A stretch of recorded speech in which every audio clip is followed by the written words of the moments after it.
Hey guys, happy New Year. Let's make sure we got a couple different feeds going on here. Mike, you can confirm we're live on both.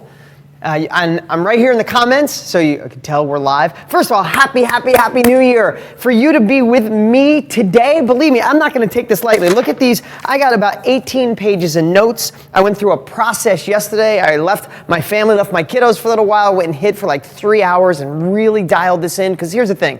If you want 2018 to be better than 2017, there's some things we have to do today to set the foundation. I'm gonna make sure, is this working on both feeds, Mike?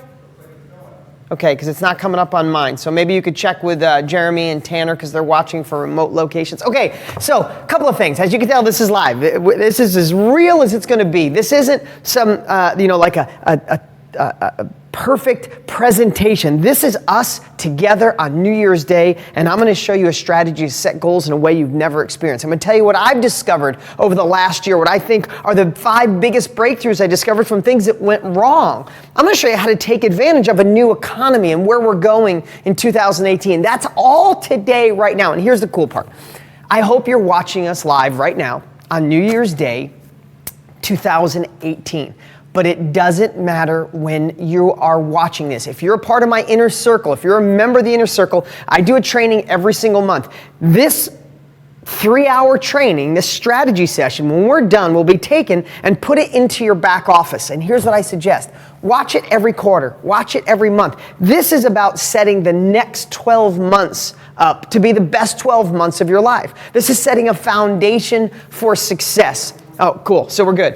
This is about setting a foundation for success. So I hope you're here with me on New Year's Day. Listen, if you're a little hungover, I'm sorry. Sip some tea, get some coffee, drink lots of water, take a Tylenol, whatever you got to do. But you're here. That shows me you're a player. And there's a million other things you could be doing. Believe me, I don't take this for granted that there's thousands of people with us right now, all looking for a bigger, better future, all looking for this year to be better than last year. And some of you had a rough 2017. Heck, 2017 was a rough year for me in some areas that I had to learn and grow from. That's some of the things I'm gonna go over. So I'm kind of just rambling a little bit here and talking because I see people are pouring in right now.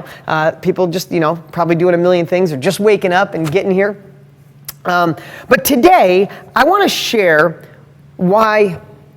not why goals are important. We all know goals are important, right? But setting goals is 1,000 times more important. If you just write down, I want to lose weight, feel better, make more money. Okay, I'm good. By February 1st, you kind of forgot that and you're back in a routine. This is about really crushing it and making 2018 epic. And it might take a little work. So what I'd love for you to do is today, I would get a journal, I would get a pad. I know some of you might want to be typing it, that's fine too. But I would literally rob this process from me today and go as deep as you can while we're together. But this week, next couple of weeks, go through the entire process in depth and let this be your 2018 blueprint. This 1 hour, 2 hour max exercise, maybe 3-hour exercise could be the map, could be the instructions, could be the path to the gold to your next level of life, and you're worth it. Again, if 2017 wasn't all you hoped it would be, well, we can't do anything about 2017, but we surely can change 2018. I see all your comments coming in right here. I appreciate it. I'm going to try not to get distracted and look over too much. And remember, for all my Inner Circle members, we're going to be on here for 3 hours today. I know you might have other things going on, but you're not going to want to miss a bit. Now, of course, it's going to go in your back office. So you can watch it any time of year, and you should watch it all the time. But it's nice to be here live. I'm going to do Q&A. For those of you who are joining us in the Hour of Power or the Power Hour in the beginning as our guests, it's a pleasure and an honor to have you here, kind of get a glimpse of what my Inner Circle members get on a monthly basis working with us live. So it's good to have everybody here. Okay, so a couple things, and I have notes today. This is the first time I am training this, and not only am I training it, I did the exercise yesterday, my own exercise, 15 pages worth in here. I'm going to give you some examples there. A couple things I want you to think about first. What's your definition of success? I want you to just think about that in the back of your head. We're going to go deeper on that in a little bit. But what is your definition of success? everybody's got it. Some of us think it's just the money, right? But when you dig a little deeper, why is it the money? Is it freedom? Is it control? Is it, taking care of your family, get in better shape, have a better relationship with your wife, your husband, spend more time with your children? What's the definition of success to you? It's meant a million different things to me throughout the years. I remember being broke as a kid, and all my parents worried about was money, and we fought about money, stressed about money, evicted from trailer parks and all that kind of stuff. And I just thought, once I have money, there'll be no more problems, right? And then I realized when I got money out of the way, there was a lot of other issues I had to deal with people in my life. And then when I dealt with the people, then there was a lot of issues deep inside of me, some shit that went sideways when I was young, and different marriages and relationships with my dad and mom and all that kind of stuff. I had to deal with that. But money getting out of the way allowed me to dig into that. And now at this phase of my life, success means something different. Once again, success to me means having the ability to be at every baseball practice and coach, be at every softball practice and coach my daughter's team, to be at every dance recital, to take off when they have off school, to make them breakfast every day, to just be the dad that I always wished I could be. That's success to me right now. My daughter just turned 11, a couple of years. Dad's not going to be so cool. I'm getting less cool right now. Anybody remembers that 11, 12, 13-year-old phase? I'm getting less cool much faster than I thought it would be. That's something that's in one of my goals too, is try to circle that back around. But in 2 years from now, the definition of success might be different for me. So what is the definition of success for you? We'll go deeper on that, but think about that today as we go through this exercise, because it's never just about what you think. It's always deeper. It's always another level of that, allowing us to be the best version of ourselves. That's why we're here. We're here today. I'm here on New Year's Day. Again, you could be watching this any time of year and it's just as good. But if you're with me on New Year's Day, there's a lot of other things you could be doing. You could be, sipping margaritas someplace right now. Maybe you're going to do that later. That's awesome. Or maybe you did too much of it last night. But you're here right now. And what I believe is we just want to gain the tools, gain the capabilities to be the best version of ourselves. And that's going to do my best to try to help you with that today. Also, I want a theme today. We're going to have a little theme, okay? And we're going to get to this training here in just a moment. We got a lot of people on now. Hey, everybody. I see all your comments coming in. Appreciate it. A good friend of mine named Richard Rossi. He's a dear friend. I love him.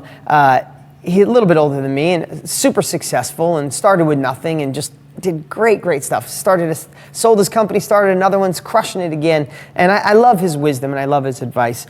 And one thing, he sent me an email talking about him and I talk to all my friends about next level and what's next and setting goals. And he said, what he's looking at now is like he wants to look back when he's 85, 90 years old, and he's getting towards the end of his life. And he wants to be able to say, how great would it be if you looked in the mirror and said, played well, meaning your whole life. Like, yeah, we can't turn back the clock on regrets that we have, mistakes that we made. We all have them. I have a pile of them myself. We can't go back and undo the bad things. We can't go back and fix the relationship if it's gone forever. We can't go back and be a better partner in business or pick a better partner in business. Or we can't go back and quit that job that robbed 10 years of our lives. We can't. We're going to talk about that today. But what we can do is say, that's over. This is where I am today. And I want to look back and mark this day down, 2018, or whatever it is that you're watching this, whatever date it is you're watching this, and say, from that point until this end of my time, I want to be able to look and say, I made a decision that day. And since that day, I played well. I don't know what played well means for you, but that's the kind of things we're going to dig into today. It's easy to set 5-minute goals. It's easy to say, I want the bigger check. It's easier to say, I want to lose the 10 pounds. But how do we craft a life? And remember that Bill Gates says this often, and so does Tony Robbins. And I don't know if it's either one of their quotes or it's Jim Rohn's quote, but we all overestimate what we can do in a year, and we underestimate what we can do in 5. And as long as 5 years may seem, how quick has the last 5 years gone for you? I don't know about you, but for me, it's something like that. How long has the last 20 years gone by? Boom. So why not start now? We're going to have to start eventually. So why not just make it today? Why not just decide whenever it is you're watching this, today is the day. From this date forward, when you look back at your end of life, you could say, that's the day I decided That's it to say I decided to tap into my full potential, to follow my heart, to follow the love I want, the passion I want, the relationships, the income, the business. I made a point, and I can't take back what I did in the past. That was all research and development. From that point, I played this well. Okay, so that's my little rant just to get everybody warmed up, and now we got everybody on, and people will be joining us. Hope you could stay as long as you can. Okay, before we get to this, I wanted to share, because every time I go and I get the opportunity to meet my students, or I speak at an event, or I'm at Tony Robbins' event, and any Tony students are here, welcome, welcome, welcome. People always ask me, what lessons have you learned this year? What have you failed at? What is the secret to success? And the secret to success is really all the little pieces added up. I don't feel, even at this phase of my life, there's not one big magic button that I have hidden and other successful people have hidden and we don't want to share it. It's a accumulation of all these little habits and all these little changes that add up to the big change. So I wanted to go over 5 things I learned in 2017. There's a little bonus before I get to our training today. And I thought this was good because 2017 for me, again, we're here today. It's very intimate. There's only a couple people in the office. Hopefully everybody's home enjoying, except the 2 poor guys that I had Rob here to help me today.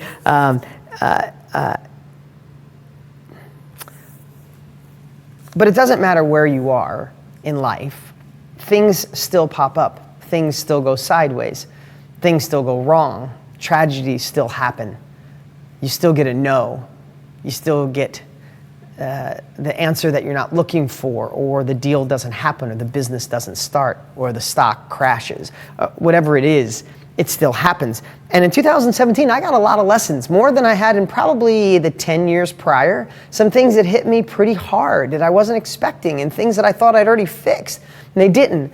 And when things go wrong, we can either retreat, we can either tuck them down, we can hide, we can get depressed, we can get anxiety, we can get scared, we can get fearful, we can run the other way, some of which I've done all of those, so not saying I'm perfect, or we can learn through that to realize the best version of ourselves lives on the other side of those obstacles. So I want to go over the 5 biggest things I learned in 2017, and this will prime us for exactly what the exercise is that you're going to do. So 5 things I've learned. Number 1, I believe at this phase of my life, could change next year, our biggest limitations aren't the economy, not our president, not our boss, not our husband, not our wife, not the naysayer in our life. Our biggest limitations are the thoughts and fears we have. I know that might sound really simple, like, wow, Dean, that was really deep. No, for me, it took me a while to make something long into something short. And to me, that is deep, because my next level of happiness, my next level of business, my next level of being a dad, my next level of being a leader, a friend, a mentor to you guys, is my biggest limitations are the thoughts and the fears that we have. And you might be saying, well, Dean, you understand my limitations, I have no money. Some of the things I experienced this year with literally millions of dollars in my bank and my life and worth, whatever. I'm doing well, right? Some of the biggest fears I had this year and thoughts were much harder than when I was broke to make my first million. True story. So this is the stuff you get through time, right? You get education, then you get knowledge, then you get wisdom. Wisdom comes after the experience happens, after the good, the bad, and you figure out a path, and your subconscious gets wired to your conscious, and all of a sudden, it's a gut feeling. That gut feeling is wisdom, because in some cases, you got your ass kicked, and you figured your way through, and all of a sudden, it anchored in. We're okay there. It was upsetting. We figured it out. We fixed it, and now we're better. So, number 1, the biggest thing I've learned is our biggest limitations are the thoughts and fears we have. And I just made a little note. Observe those and flip them. Because a thought or a fear left unnoticed, forget about it, don't even know it, will fester and grow. And that fear can grow into anxiety, and you don't know why. That can lead to neck pain, back pain. It can lead to achy joints. It could lead to diabetes. It could lead to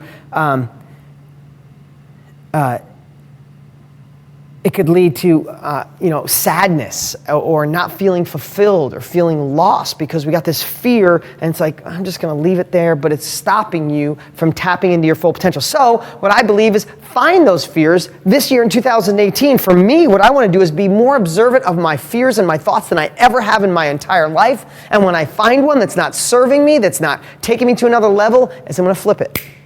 I'm going to flip it, even if I got to say it 200 times until the fearful or the thought that I don't like is flipped into something positive and empowering. You guys with me here? Give me a little comment. Let me know you're here. Okay, number 2. In today's world, these are the 5 things I learned in 2017. I think are the biggest ones. It's easy in today's world to forget to go deep. We live in a shallow world. Success takes work and practice in all areas. Okay, this one I'll go over quick. Because of social media, because of email, because our phones sit right next to us and our bed and all the things that we do, and we get social media and we get our Instagram and we see if anybody liked our pictures on Facebook, and we check our text messages and we check our emails and then we check our bank accounts and we check all those things. We're going through a Facebook feed, right? Go through a Facebook feed and you're going really fast. You're looking for something. And believe me, I know I'm getting crazy with my marketing to get people to stop. Some of my marketing people get mad. I light a book on fire, or I'm driving in a car, or I'm in the cryo sauna. It's because people's so shallow that they're going through their feed like this. And if I don't have someone to stop them, they won't. Now, that's something different. But what I'm talking about is that is rubbing off on our lives. If you have children that are younger, if you have grandchildren that are younger, what used to be considered ADD is now normal. It's like your kids need to be doing something every second of the day. They don't know how, because there's all of electronics, all this communication, everything's stuck together. We live in a world where everybody's going shallow. If you want to be a great baseball player, but you practice once a month, but then you want to make lots of money too, and you dabble in a couple things here, and you want your relationship to work, but you do one date night a year. If you dabble, if you go shallow in all these things, like I'm going to play baseball once a month, I'm going to go on a date once a month for an hour, I'm going to see my friend once a month for a half hour, I'm going to do this for a half hour. Like, our lives are getting like our Facebook feeds. Shallow, shallow, shallow, shallow, shallow. And you wonder why you're so digressed, you're all over the place and nothing's really working, because the definition of success is going deep on something. My daughter is a great pitcher for her age, but she's not going to stay that way if she doesn't keep practicing the way she does. And all I tell her is, you win games and you get the glory of winning and holding the winning ball. You win games when no one is watching. It's the practice you do. It's the depth you go. It's the pitching coach that you have, that you're out there when it's 110 degrees pitching when all your friends are swimming in the pool. If you don't want to be the best pitcher in the league or make an impact and win, then don't do it. That's okay, but that's just going shallow. And just think about it. What in your life has worked that you've gone shallow on or not committed to? Is the relationship work, a diet work, the gym work? No. So what I want to share is try to find a swimming lane or two this year and go deep on something. If you're a real estate investor, go deep. Want to make money online? Go deep. Want to start your own business? Figure it out and go deep. Understand the marketing. Go deep on it. You have such an unfair advantage to most of the world. I'm afraid there's a whole generation coming up that doesn't know how to go deep on something. Malcolm Gladwell said that the 10,000 hour rule, right? Like, you don't master something without 10,000 hours. Who puts 10,000 hours in anything anymore? Okay, that was number 2. Number 3. This one, I hope I expressed this one good enough. It's that we can only cover things up for so long. Eventually they pop out. Best to dig in now and not ignore it. Deal with it. Okay, what do I mean by that? So I'm going to share completely transparent that I covered a lot of things that bugged me. I love my parents. They did the absolute best job. This isn't about poor me, my parents. No, my life, God, I believe God designed my life. Things happen, as Tony Robbins said, things happen for me, not to me. All of that. Those parents were chosen for me. That path was chosen for me. And I wouldn't be here. I wouldn't have my kids if one thing changed in my past. I wouldn't be here with you right now. Wouldn't have my amazing children. It all happened the way it's supposed to. Did some shit really suck? Yeah.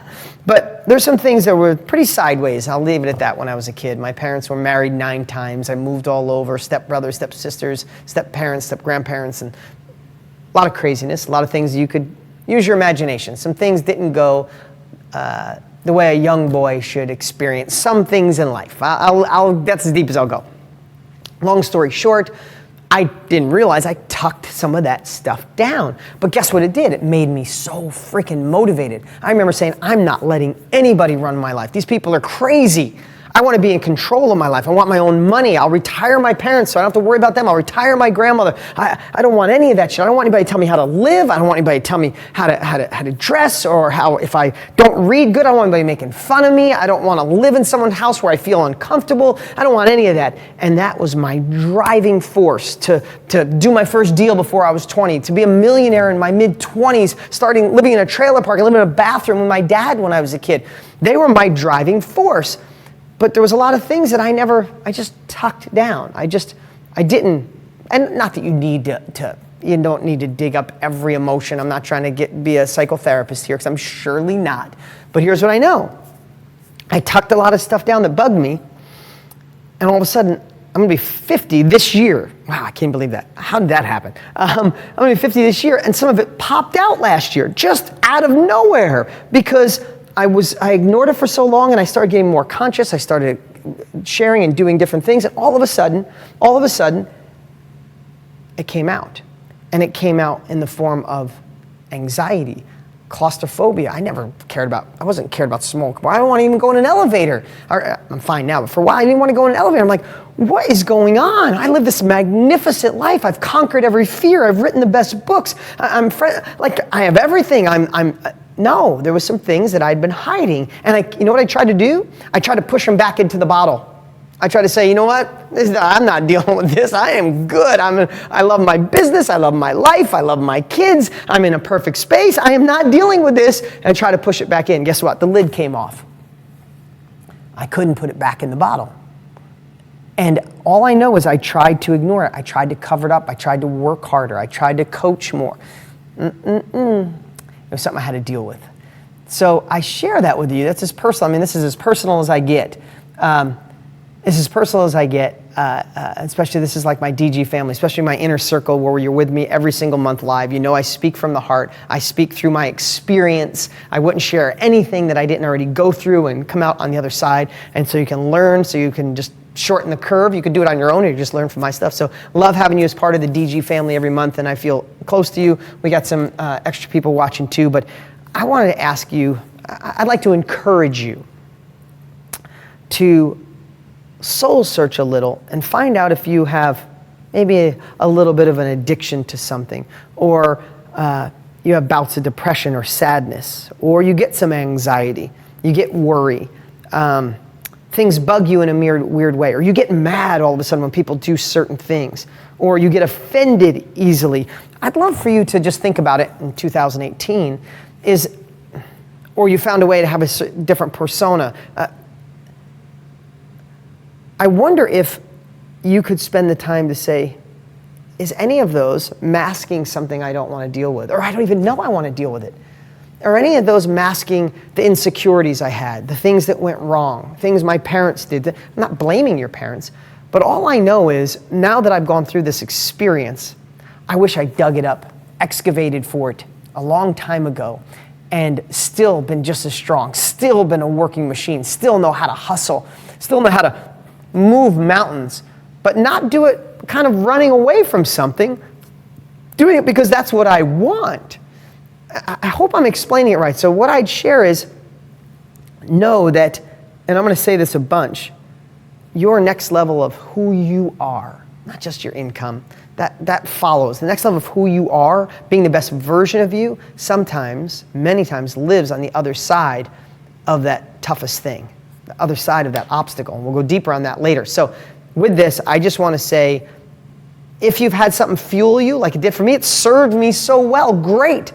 But if you can find it and you can let go of it, if you can let go of it. I know it's easier said than done. Let go of someone who abused you. Let go of a family member who did the wrong thing. Let go of a spouse or a sibling or somebody who did something wrong to you. Let go of the hardship that you had. You know, you might be saying, Dean, you have no idea what I experienced, and I don't. But all I know is if it's in there, it's like a burning pocket, and it's going to cause sickness, it's going to cause sadness, it's going to cause anxiety, it's going to cause depression, and if we can get it out, throw it out. Try to let it go. I learned that lesson in 2017, and it will stick with me for life. I'm not perfect, but I surely have a different outlook. Thanks, guys. Appreciate all the comments. I see them coming in here. Liberio, you liking this, bud? You liking this? Irene, good to have you here. Robin, Isabel, Powerhouse, what's up? Scott, Bill, good to see all you guys. Okay, number 4. Our biggest breakthroughs, that was my next one, and so I don't have to go through on this. Our biggest breakthroughs live on the other side of our biggest challenges and obstacles. I realized that. I've been saying it for years, always knew it was true, always had them, but this past year, I realized there was no avoiding some of the biggest obstacles I had. My next level of business, I had to face some things I had to plow through in my business. 2018 should be the best year of my life in several of my businesses, even new ones that I started. Relationships, family, friends, man, same thing. My next level lived on the other side of the thing I was avoiding, lived on the other side of that obstacle. I was like, no, I got here. I'm badass. I don't need to go over there. Why mess with that when I have this? No, if you want to keep evolving, the old saying, if you're not climbing, you're sliding, you have to face it head on and go, you know what? I'm a boss. I can deal with this. It's going to be a little painful. Remember, the pain or the worry or what you have to do to get through that obstacle is just a chapter of your life. This is a whole book. Your life is a book this thick. The pain you might have to experience, the worry you might feel, the facing your fears is a little teeny tiny chapter.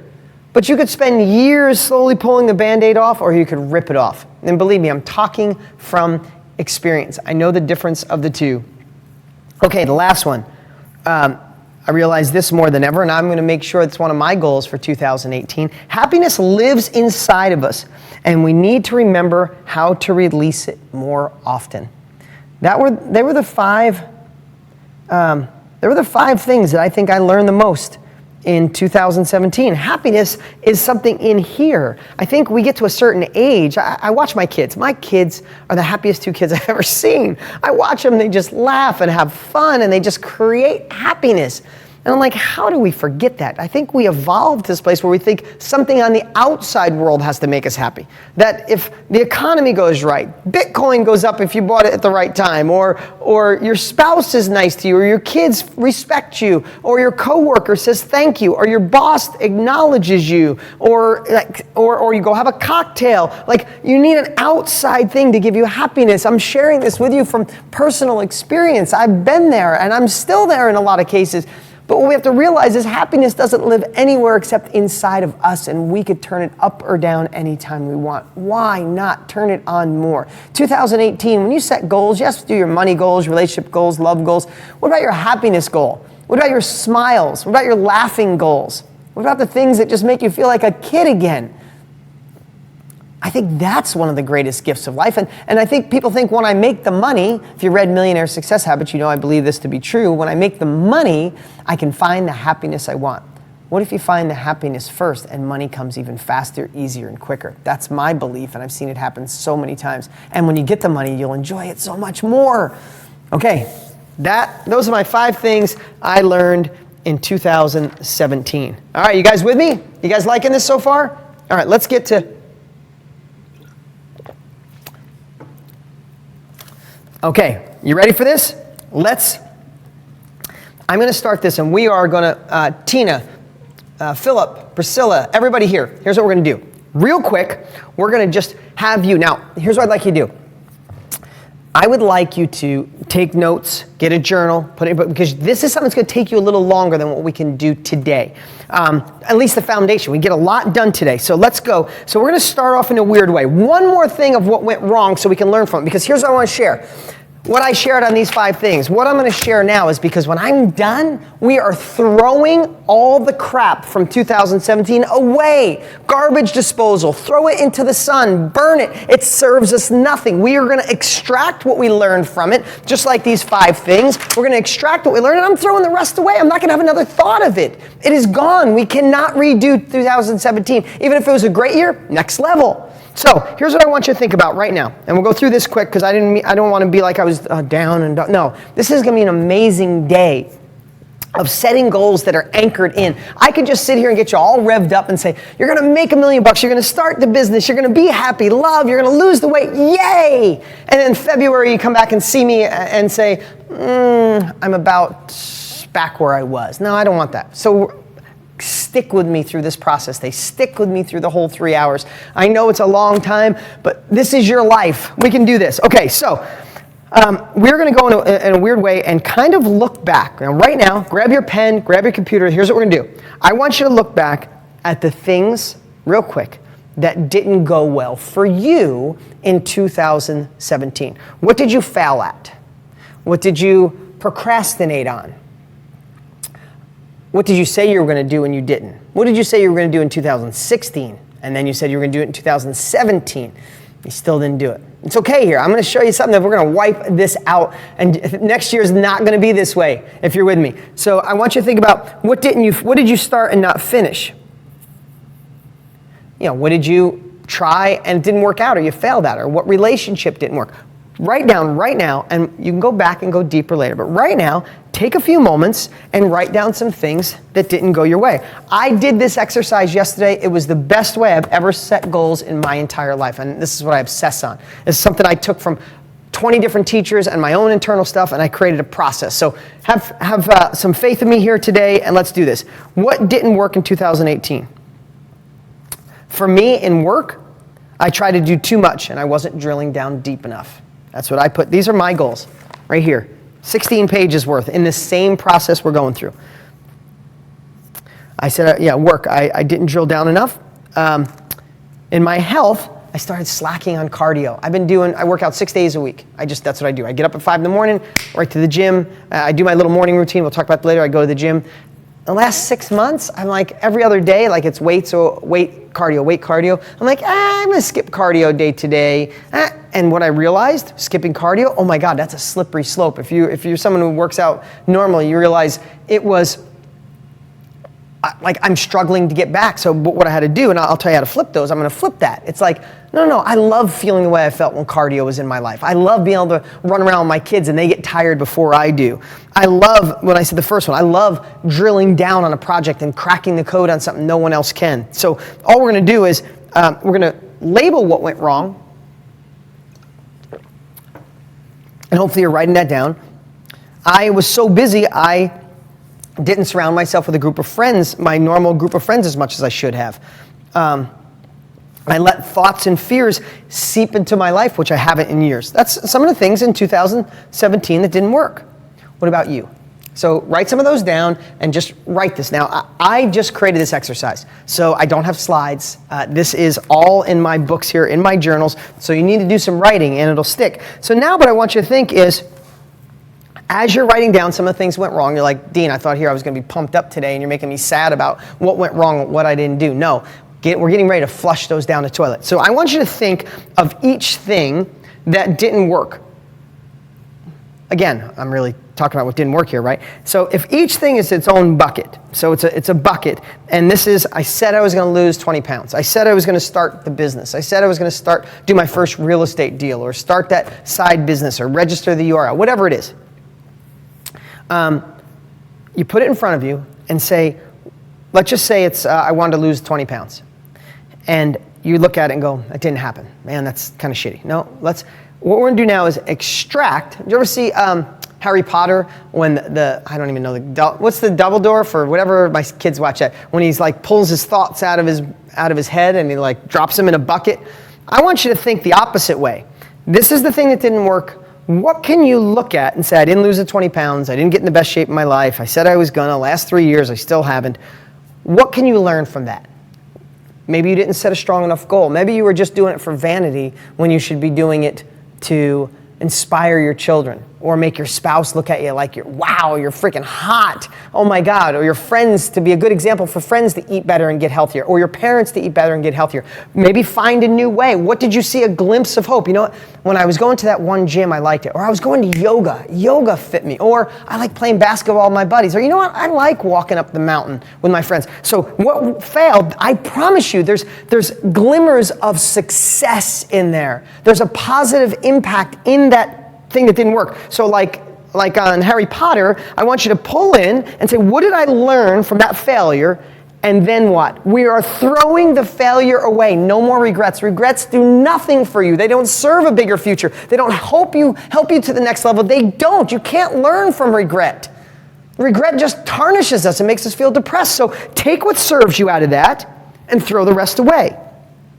So start thinking through this process of I've written down what didn't work, what I didn't start, what I didn't finish, what went wrong. How can I extract what glimmers of positiveness, if that's a good way, I don't even know if that's the right terminology or actual language, but you pull out the good parts, and then I want you to pretend you got a garbage pail that's on fire. It's an inferno, and you just open it up like it's cooking metal, and you just take each one of these failures and drop it in the fire. Then go on to the next one.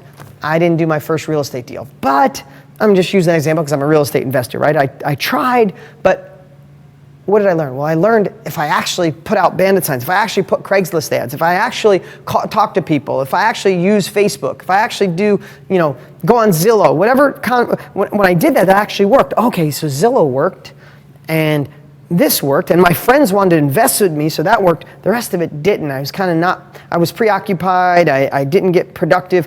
Okay, open up the inferno, the gas, the heat, and drop that in. It's gone. Forget the regrets. 2017 is over. Only take the parts that worked.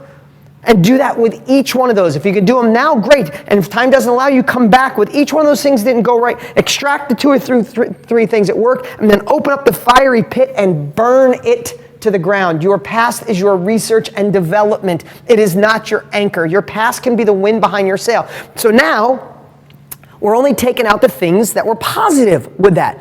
We learned. We know what not to do. Edison didn't fail 1,000 times in making a light bulb. He figured out how to not make a light bulb 999 times until he finally got it right. So I'm sure every time a light bulb failed, he figured out which part worked through the rest of the way. Which part worked through the rest of the way. It took him 1,000 tries, but we got lights all around us because of that crazy guy, right? So this is our lives. So pull that. So then the next thing, after you pull from what didn't work and pull, now really compound that. Now we want to get the courage. We want to get the confidence. We want to get the strength to plow into 2018 strong. So how do we do that? Now, as the third piece, we call it a positive focus, right? We talk about what didn't work, and then we extracted those small pieces out that did, and we got them kind of sitting on the side, right? They feel a little better. We burn the rest of that crap. Now I want you to think about what did work in a big way. Like what, man, without even realizing, because we never, ever, ever give ourselves credit.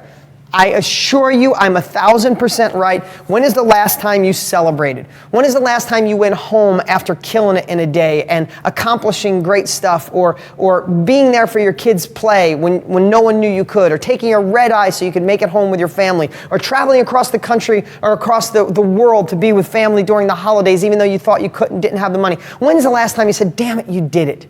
When's the last time you thought, hey, when I was a kid, I was going to hope to make 40 grand a year, and now I'm making 80? When's the last time you said, I hope that someday I'll get married, but now you're married and have children? When's the last time you said, I hope I could spend time with my family, and now you see them every weekend? We all forget about the wins. We all forget about the good, the things that you've accomplished, the stuff you've learned, the knowledge you have, the wisdom you have. What about having a friend that's going through a hard time, or going through a loss of a marriage, or loss of a job, and you're the one there supporting them and making them feel better about themselves?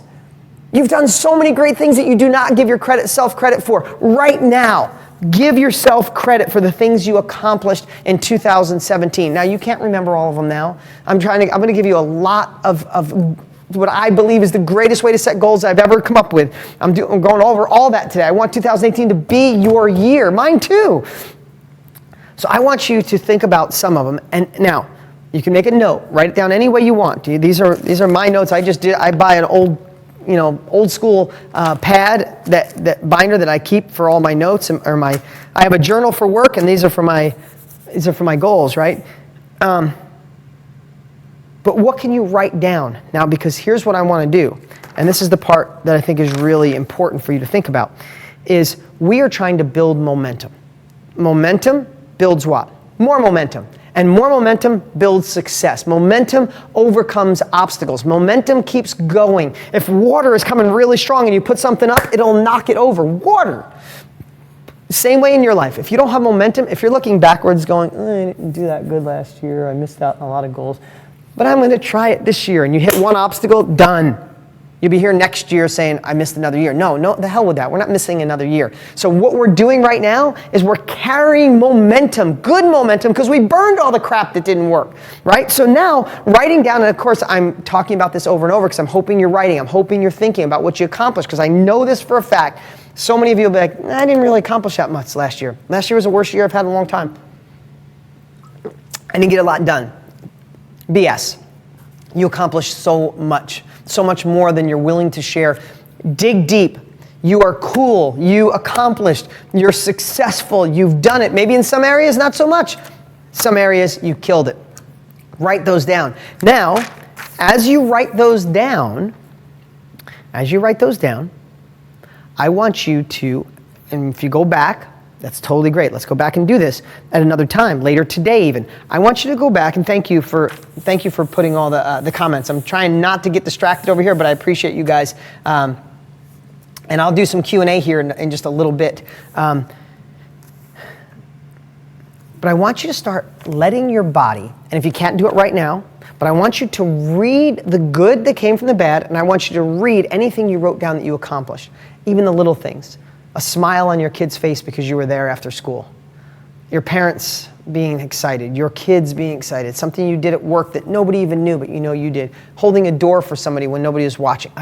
You're having a bad day, but you're still happy and still took care of other people. You gave more to your church than anybody realizes. When the hurricanes came and the floods came, you gave money, you didn't even tell anybody. I don't know what it is, but write those down, and I want you to start reading the things that you accomplished. Read your successes. Read what you've learned out of 2017, and watch your physiology. I got goosebumps thinking about it. Watch your physiology change. When is the last time you flooded your brain with positive emotions from things that you did? It's good to watch me or Tony Robbins or Brendon Burchard or Jim Rohn or anybody who gets you fired up, but you're kind of feeling their vibe. What about your vibe? You're a badass. You've done more than you think. What about flooding your emotions, flooding your thoughts with things that you did great? And let your physiology change. Let your soul feel it. Let your subconscious go, we're really good. We did more than we thought. We accomplished more. We're smarter. We're braver. We're stronger. We're faster. You need that. Your subconscious needs that. Your soul needs that. But none of us do it enough. So that's part of this process. That's why I always say, it doesn't matter when you're watching this. I hope you're with me on New Year's Day, but if you're not, any time of year, the next 12 months, use this right this very moment. Again, as an Inner Circle member, you get this, you even get last year's strategy session, our trainings every month, all the other bonuses. So use this, go back to it, right? Back to it every single month or more, because you have access all the time. Okay, so here's the next step. So we figured out what went wrong, we extracted what was right, we burned what didn't work, and now we're feeling what worked. Then we're looking at the things we did accomplish, the things that you forgot to give yourself credit for. You write those down, and all of a sudden, now you have some success on that feeling there, right? So now, then we went to the positive focus. Now here's the next thing I want you to do. This is one that I've been doing lately, and I think it's extremely important. And I want you to write down, okay, stick with me now. I want you to write down, and this is another one you'll probably have to revisit, but I want you to write down what the most common thoughts you think you had in 2017. What are the most common thoughts you had in 2017? Our thoughts are who we are. We are what we think. If you're having a stressful day, you're thinking stressful thoughts. There could be the same circumstance happen 100 different ways, and we have completely different emotions on how we interpret it, our thoughts. So I want you to think about, what are some of the common thoughts you had through 2017? And I want to share some. And I want you to write these down right now. Did you have any thoughts of that I'm missing out? Do you have any thought that, man, I thought I'd be further along in my life with my health, with my income, with my business, with my love, with my parenting? Thought that I don't have enough and I won't have enough to retire, and it scares you. Silly things like, I missed Bitcoin, I missed the stock market, I missed that opportunity. Did you have feelings of miss it, and did you think about those feelings? And have any of these things I'm saying are the ones you're thinking of, have they ever kept you up at night? Have you ever worried yourself sick over it? That thought that saying's been around forever? Have you ever thought, I'm not smart enough, that I'm not rich enough, that I'm not thin enough, I'm not brave enough, I'm not outgoing enough, I'm not tall enough, I'm not strong enough? How about a thought of, why not me? Or have you had any thoughts of someone else? It's someone else's fault. It's the president, it's my ex-husband, my ex-wife, it's my boss, it's my coworker, it's my family, it's my friends.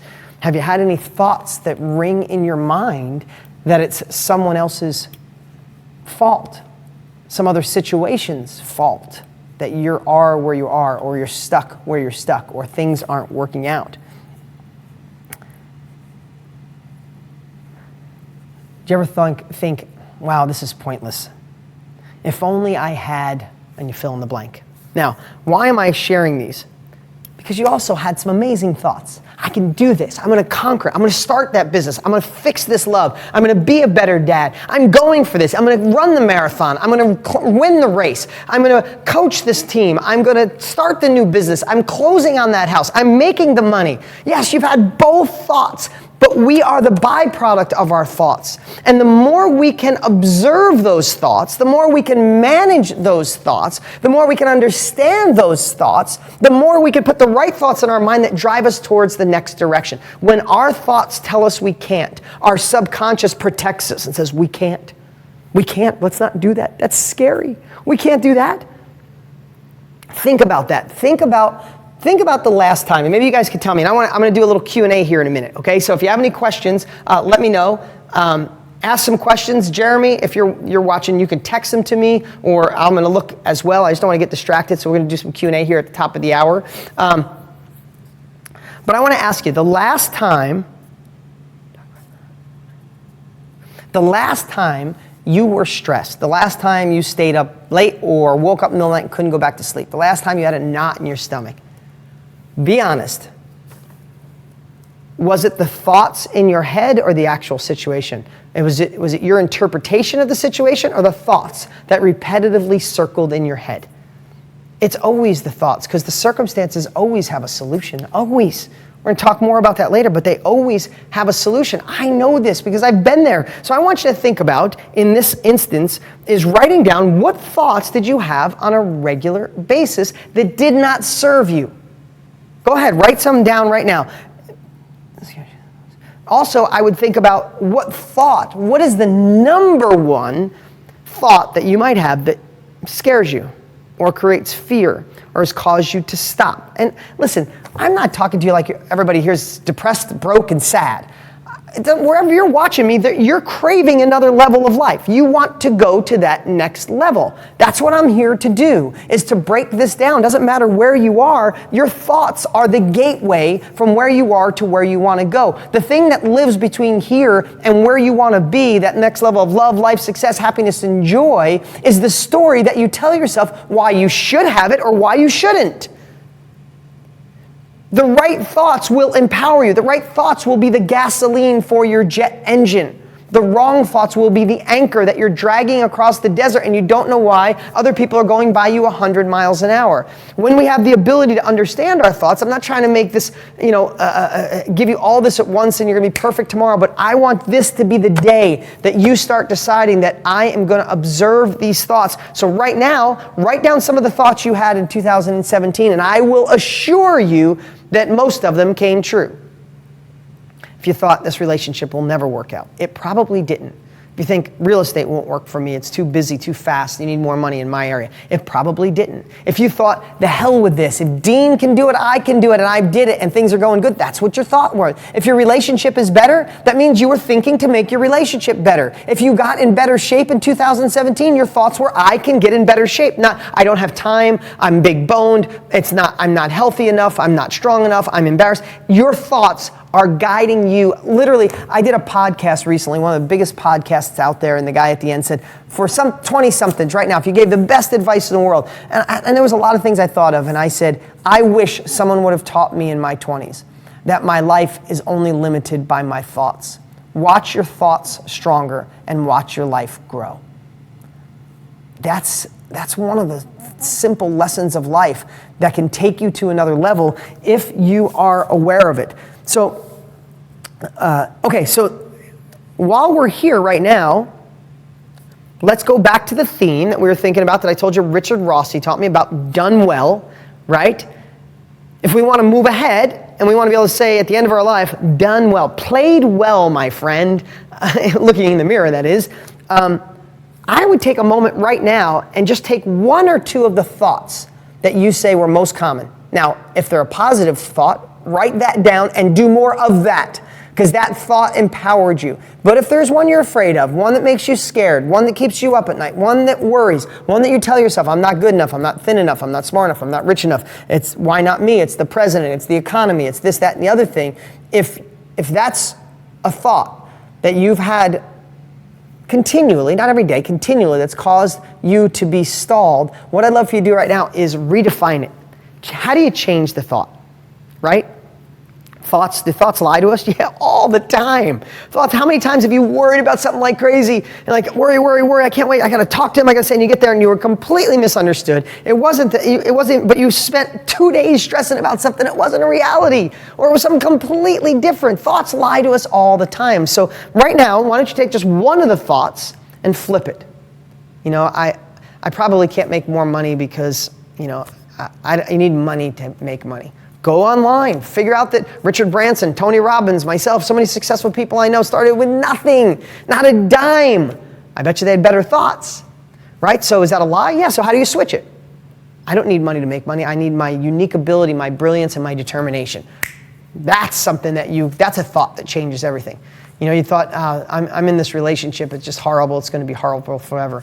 If you think that way, yes. Or you could say, no, I'm going to seek out people with amazing relationships, and I'm going to find out how to fix this, because that's the thought. And start thinking about reigniting a passion, or finding someone new if the relationship you have is not working, or how to be a better parent.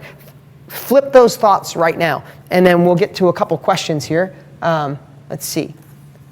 I never sleep well due to thoughts. Okay, so they're rolling in here. I'm blazing through my fears and going all in. Hey, it's great seeing it. I thought on both sides of the problem, which problem was solution, accountable partner. Yes, Dawn, accountability partners are amazing. We're going to take a little break here at the top of the hour, but I want to do some, and when we come back, I'm going to take a little break. When we come back, I'm going to do an exercise that I do at Strategic Coach that will allow you to have the time to make these goals. We didn't even get to the goals yet, right? I hope you like this exercise leading up to it. We're cleaning out the cobwebs, getting ready for the goal setting that are gonna stick, right? I don't want to just have you set goals that are just on a piece of paper, then I do what everybody else did. These are about making them stick like glue, but when we come back, I'm gonna do an exercise that's gonna show you how to gain time in your life like you wouldn't believe, and not only time, but enthusiasm. Pretty cool. So let's see. We manifest what we need. I'm so fat and I don't have self-control to lose weight. Laura, first off, don't call yourself that. You might be a little overweight for your own standards, but let's just talk about that. You don't have self-control. Do you know self-control? Self-control is kind of BS. It's like telling somebody who's an addict to just stop, bare knuckle it, right? What I would say is, Laura, and we're going to go through this exercise later today. By the way, if you didn't see, Laura just said I'm overweight and I don't have the self-control. I'd throw that out. Okay, all right. This is a prime example. That is a shitty thought. That is a terrible story. If you tell yourself that, your subconscious doesn't know the difference. If you say, I am fat and I don't have self-control, do you know what your subconscious says? We're fat. We don't have self-control. Stop pretending. Eat. Don't exercise. This is who we are. We're never going to do this. This is fine. That's the story you have. That's the thought. That thought going into 2018, I promise you, we'll be here in 2019 with the same story. Now, it's easy to say switch the story, switch the thought. If you just say to yourself, no, I don't need self-control. I need determination, and I'm going to make this, and I'm going to find the way I want. But you need something deeper. So here's what I'd say. I'd say go upstream. You don't have lack of self-control just because of that. There's other things in your life that maybe are misaligned. And I'm not trying to project here. I've been blessed to meet thousands and thousands and thousands of my students. And I know there's probably other things in your life that aren't going exactly the way you'd hope. And maybe that's your outlet. Okay, I get it. Forgive yourself. Who cares? That's the way you got here. You use that as a crutch to get here? Cool, but you're here today. So here's what I would think. What would be, we can psychoanalyze and go deeper. You know what I'm saying. There's another area of your life that you probably need to face. Remember your biggest gains are on the other side of your biggest obstacle? I don't know what that other thing is in your life, Laura, but I'd face it. I'd figure out a way, I'd start thinking what it could be on the other side of that and face it head on. And a lot of this other stuff would be a lot easier. You won't need self-control. But if you're gonna do that, on the weight side, here's what I'd consider. Go deeper on why the hell you wanna finally get in shape and lose the weight. It's not just because you wanna feel better, look better, go deeper. If you have kids, do you wanna do it for them? Do you wanna look sexy again? Do you wanna fit into clothes that you wore in college or right out of school? I don't know what it is, but go deeper and get out of here. Stop telling yourself terrible stories. Get those thoughts out of here. Get into your heart on why you really want it. Create a new thought process. Create a new thinking pattern. Create a new story. And that be your mantra going into this 2018. That be the new voice you hear in your head. Well, simultaneously, you and I both know there's something else you need to deal with. And I would use the strategies in here, use the strategies that we go over every single month in the inner circle, whatever capability. Somebody's been through what you're going through. Find someone who's done it right and get on that path to conquering that monster. I hope that helps. Let's see. Laura, I hope that helped. Let's see. It's easy to say you want to change it. Times started. Do you have any suggestions? Okay, so Scott, what's up, man? How you doing? How to get started? Scott Silva says, it's great to think about it, but sometimes it's hard to get started. Okay. Complacency happens in all of our lives. We're told by the world, be happy. We should be satisfied with what we have. Don't strive for the moon. Don't be a dreamer. All these things we're told keeps us on the sidelines of life. But I'm going to give you a couple hacks to get started. Remember, there's a science behind getting started. There's also psychology behind getting started, but a lot of times it's just fear. So I'm going to, as quick as I can here, I want to give you a hack. I want to give you a little hack here.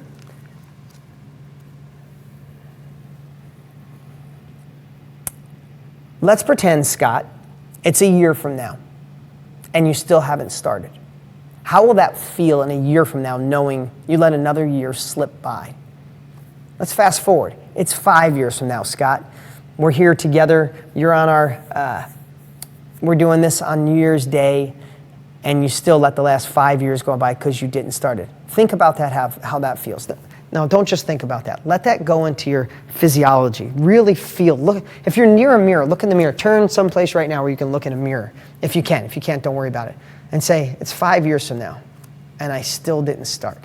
I'm still in this job. I still didn't start that business. I'm still in this bad relationship. I still feel sad. I still stress about the money every month. How does that feel not right now, not just in a year from now? How does that feel in 5 years? And let your body feel it. Are you going to give the power to that thing stopping you, that story? It's nothing more than a thought you have. It's nothing more than a story you tell yourself. That's why thoughts are so important. The thing between you and your next level of life, Scott, is nothing more than the story you tell yourself. Are you going to let that story keep you exactly where you are for the next year, 5, 10, 25, 30 years? You're going to go to your grave saying, not played well. Not played well at all, dude. I freaking sat on the sidelines. Listen, there's a million different ways. That's why I write books. That's why I do a training every single month. That's why, my inner circle people have a membership to be a part of this community, part of the private Facebook group where everybody shares. Like, surround yourself with people who felt that way but broke through and tried. Change that story. Scott, you're here. You're not hung over someplace not watching. You're in this with this group of people right now. That means you're a player. You just need that little fire lit. So there's a lot of different things I could teach you. There's 50 I could do to get started. I could talk about the science of psychology. I just wanted to go where I think is the most impactful.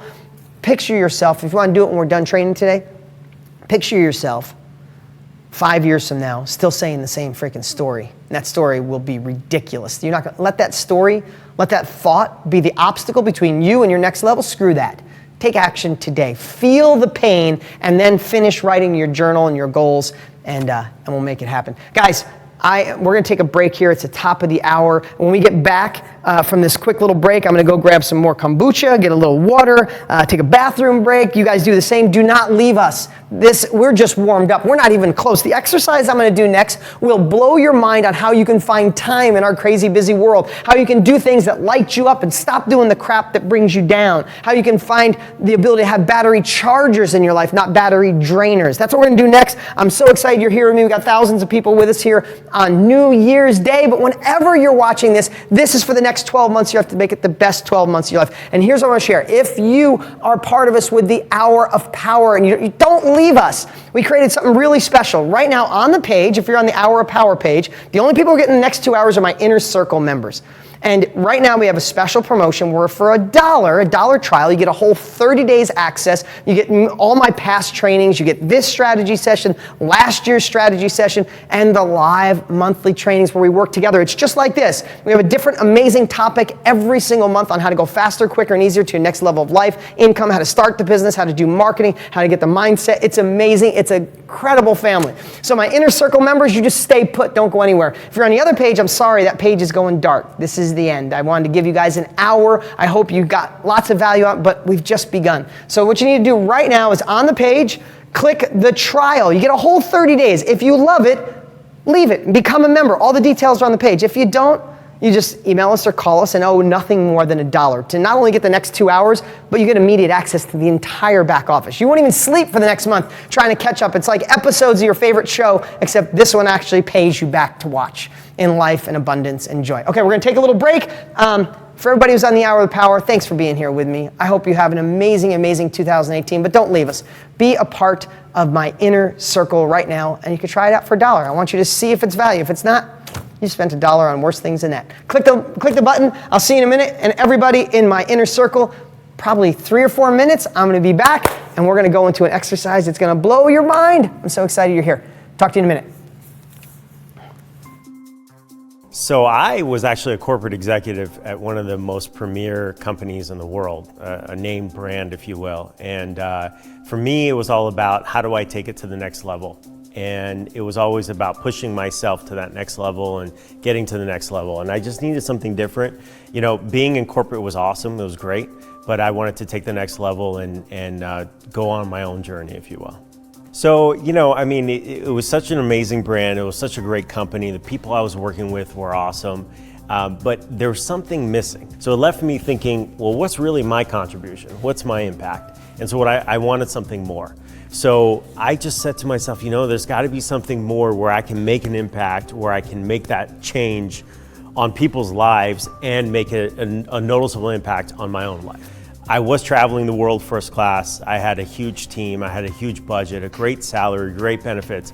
And I got to tell you, a lot of people thought I was crazy when I walked into my manager's office and I said, I'm retiring at under age 40. And you know, I remember the day like it was yesterday.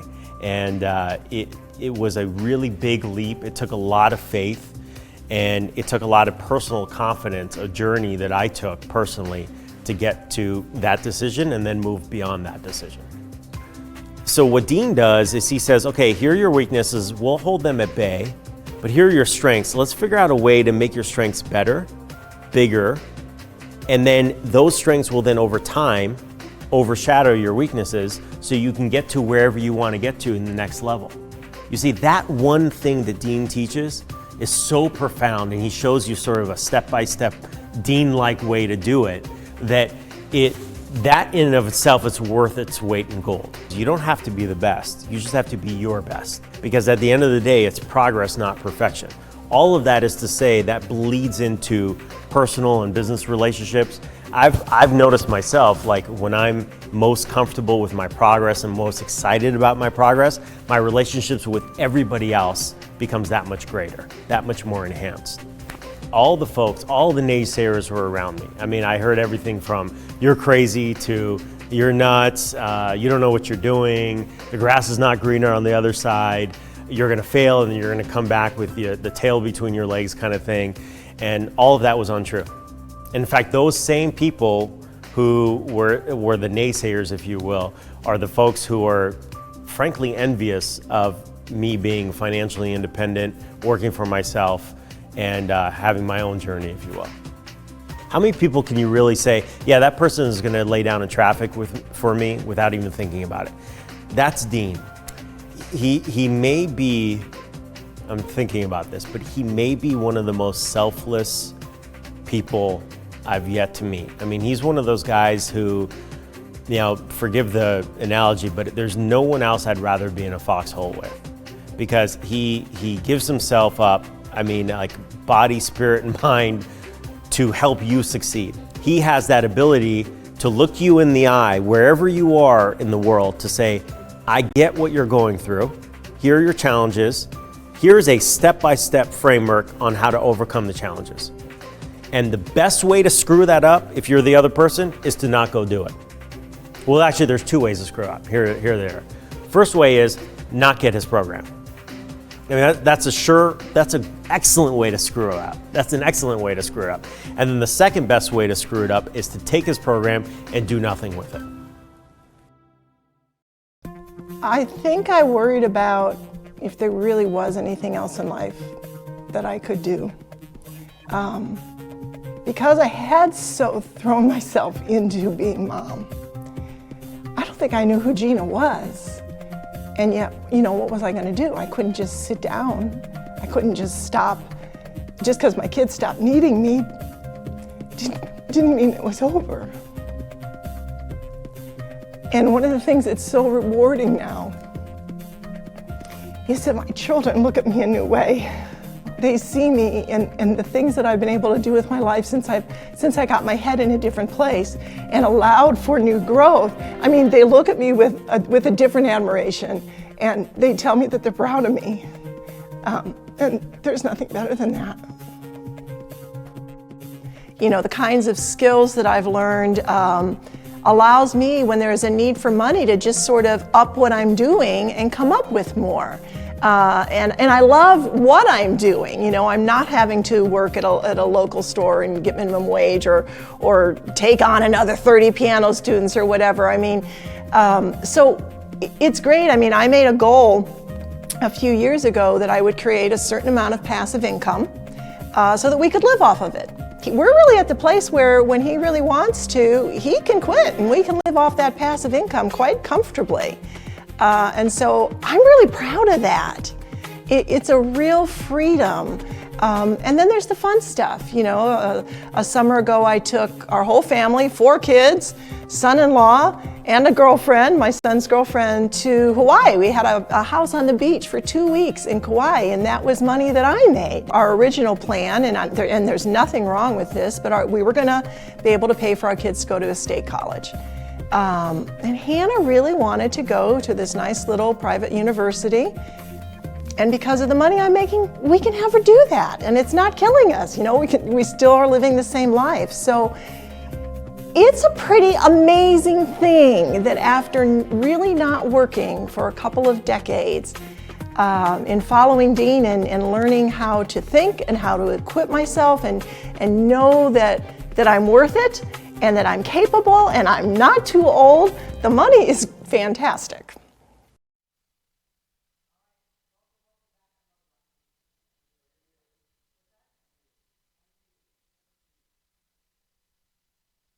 Okay, now I'm not on mute. Can you hear me now? Are we back? All right, you guys ready for what's next? Hey, first off, everybody who is now new, to my inner circle. We had a bunch of people jump over from the preview over. There'll be more coming. This is a family. This is where we go live every single month. You're gonna have access to the back office with all the previous trainings. There's a special bonus course in there. You have last year's strategy session, and everything we go over today, you're gonna be able to watch this every month, every week, whenever you want. It'll be placed in the back office.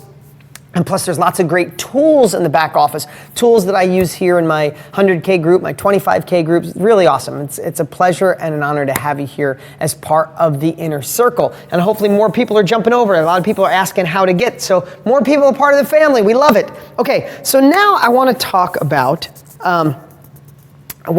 so let me just recap really quick. For anybody that's just joining us, we went over setting goals in a completely different way. Setting goals that stick. Nobody wants resolutions that are gone by February 15th. So we started kind of looking backwards of what went wrong, and we extracted from what went wrong, what went right, what we can learn from it, and we burn the rest. We got this little fire pit that we just burn all those things that failed, because it's the past, it's research and development. And then we talked about how to flip those, extract those, and then the positive focus. What went right in 2017? More than you realize. Way more than you realize. You don't give yourself enough credit. If you're here, you're an A player. If you're here, you're an action taker. You did more stuff than you gave yourself credit for. You remind yourself, let yourself feel it. Later on, we're done, or going back into the inner circle, you're gonna start getting that feeling. Let it sink into your physiology and feel it. And then we talked about your thoughts. What's holding you back from your next level is simply the thoughts you have, the story you tell yourself. So we want to acknowledge what those common thoughts were in 2017, and if they're shitty, they gotta go. They gotta be retweaked, readjusted, bipolar opposite, and have a new thought attached to it. And if you're doing amazing, take those thoughts and add to them. Make them even stronger, better, bigger, quicker, faster. If we're not climbing, we're sliding. So now, we still haven't set a goal yet, have we? So what I want to do now is I want to go over an exercise. I want to go over an exercise that is kind of a hybrid of what I learned from Dan Sullivan. He runs Strategic Coach. It's somebody I pay 25 grand a year to. He knows entrepreneurs better than anyone I've ever seen in my life. He's an amazing one himself, but he's been teaching entrepreneurs for 50 years. And what he does is, and this is what I hope to come across here in the same way, and I've done this exercise in a lot of my groups, everybody loves it, is Dan is really good at taking a process, one that you probably already do, ones that I do, and kind of boiling it down to make it so it's something you remember, something that you get, something you're like, oh, now I understand this. Now it makes total sense. So here's what I'd like to do, and I jotted this down in my version of it. So I'm gonna teach and share, and I'm gonna again, this is all live and real. It doesn't matter, like I said, when you're watching this. If you're watching this with us right now on the first day of 2018, awesome. But if you're watching this in June, in August, in May, it doesn't matter. The next 12 months of your life could be the best 12 months ever with this foundation. So this exercise, what I want to share is, how do you find the time? That's one thing. You see, when people say to me that they don't have time in their life, I need a time management course. In my head, I know it's not a time management course they need. What they need is better vision. They need to know what to say no to. They need to work on the things that propel them to the next level and start throwing away the crap that doesn't.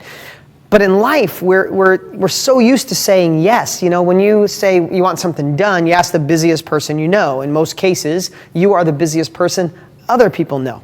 You're a player, you're here. You're with me on New Year's Day, learning how to go faster, quicker, and easier. You know what a lot of people are doing? Sitting, just writing goals, hungover, and I'm not criticizing them at all, and just hoping shit will happen. Excuse my language, but people just hope stuff will happen. It doesn't. You need momentum, you need movement, and you need the tools. So that's why I love this exercise, because if you really look at what Dan Sullivan has done with Strategic Coach, and he's got a great motto. His motto is his best clients are slow learners with deep pockets. Think about that. I've been with him for 7 years. I give him 25 grand a year for 7 years, so I must be a slow learner. Unfortunately, my pockets are not that shallow, so I can afford to pay him. But you think about that, what his whole job is think about it as like an onion peeling away the layers of the crap we do in our lives, and the center core of the onion is your unique ability. That's what you do that lights you up. It makes you feel alive. It makes you feel amazing. And it also makes you money. Now, we could talk about that with love and health and all that stuff, but I'm probably going to refer to this one mostly on the money, and you can replace it with anything you want. Your looks, your feeling, your happiness, your joy, your health, your relationships, your loved ones, your intimacy, anything you want. You can use this same model. But think about that. The center of the onion is your unique ability, that thing, that God-given ability, your core competency, the thing that cuts you the biggest checks. But life, we've said yes to so many things. There's 40 layers outside of it, and you're doing stuff way on the outside, running on a treadmill out here. When you're in the core, when you're in the center of that onion, in your unique ability, you're actually walking up a ladder. What would you rather do? Run on a treadmill on number 8 to get to the height? You never get there. You just go fast, or simply walk up a ladder. We want to get to the point where, some point in our lives, we're living in our unique ability and we're walking up ladders while the rest of the world is running on treadmills. And this exercise really, I think, makes an impact the way Dan designed it, and then I put my own little twist on it. So let's do this. You got the whiteboard here? We're going to, excuse I'm pretty sloppy here, so, okay. These are, let's just talk about, this is A, this is B, and this is C. And let's talk about things that we do. Now, again, you can put any area of your life. I'm talking basically about business, about income, about next level, but again, it could be anything you do. So let's just talk about the things you do in 3 different categories, A, B, and C. In the A category, the things that you do here are irritating. They're annoying. Don't like them. Okay, think about that. These are things that you do on a regular basis that kind of irritate. Irritating is a really good word in the English language, because when you hear something, when somebody says, oh, that's irritating, if somebody calls you irritating, doesn't that offend you immediately? It's like, well, what do you mean I'm irritating? What did I do? Right? Irritating, and that's why I want to use that word here, is I want you to really think about, what do you do on a daily, weekly, or monthly basis that's irritating? It's annoying. You don't really like it. But we're in a hypnotic rhythm of life. We're kind of doing it over and over and not realizing that we let ourselves just be sucked into it. And sometimes, and I'm gonna digress here a little bit. This isn't, if I was, this is my training, the way I want to do it. I get to be in control today, right? And this is the way I'd want to learn it, okay? But sometimes we're doing things here because we were taught to do so from someone else. My dad was born during the Depression, right? So a lot of things he made decisions on, and how he spent his money, how he wanted to advance the way he did. Think about when you grow up, when your parents were living through it and you were born in the Depression, you look at things completely different. So, you could have maybe parents that say, do everything yourself. Don't ever hire anybody to help you. You could do your own laundry, you could do your own shopping, you can mow your own lawn, you can do all those things, and you hate it. It robs you from doing things that are in your unique ability, things that could make you more money, but somehow you're wired, you're programmed to do these irritating things. Or you might feel stuck in a job that you hate, and every day it's irritating, it's annoying, it's driving you crazy, but you were told by your parents, by your college professor that, hey, if you have a job, you should be happy, play it safe. Really? Again, back to our theme from Richard Rossi, at the end of our life, are we going to look back and say, played well? Or, what the freak? How about that? Why did I stick in that job? Why did I mow my own lawn when I could have been working on my new business? Why did I go hang out with that friend that I hung out with forever? Every time I'm with them, they drain my battery. They're negative. They're not someone I like. So what I want you to start, and you can go, let's advance over here, is I want you to, if you could draw this in your journal, I want you to talk about what's irritating and start listing that out, okay? What's irritating to you that you can start listing out, that you shouldn't be doing? Now, I'm going to tie this all together, because you might be saying, Dean, I get all this, but you know what I'm saying? I have to do all this stuff. I have to make a living. I have to do a lot of shit I hate. just give me a little time here and I'll show you how it all comes together, okay? So what are some things you're doing that are irritating? I would draw this out any way you think, because you're going to come back and revisit this. If you're here now, you get to go in the back office and watch it anytime you want. But you start writing down the things that are irritating, they're annoying, that you don't like. Now the B category is things that are okay. They're okay. Now a lot of times things that are okay, especially if you own your own business, things that are okay used to be exciting. Used to be things you liked to do, but you matured. You grew through it, but you're still doing it. You're still doing the meetings on a Monday, even though they're like, they're okay, when probably someone else could be doing them.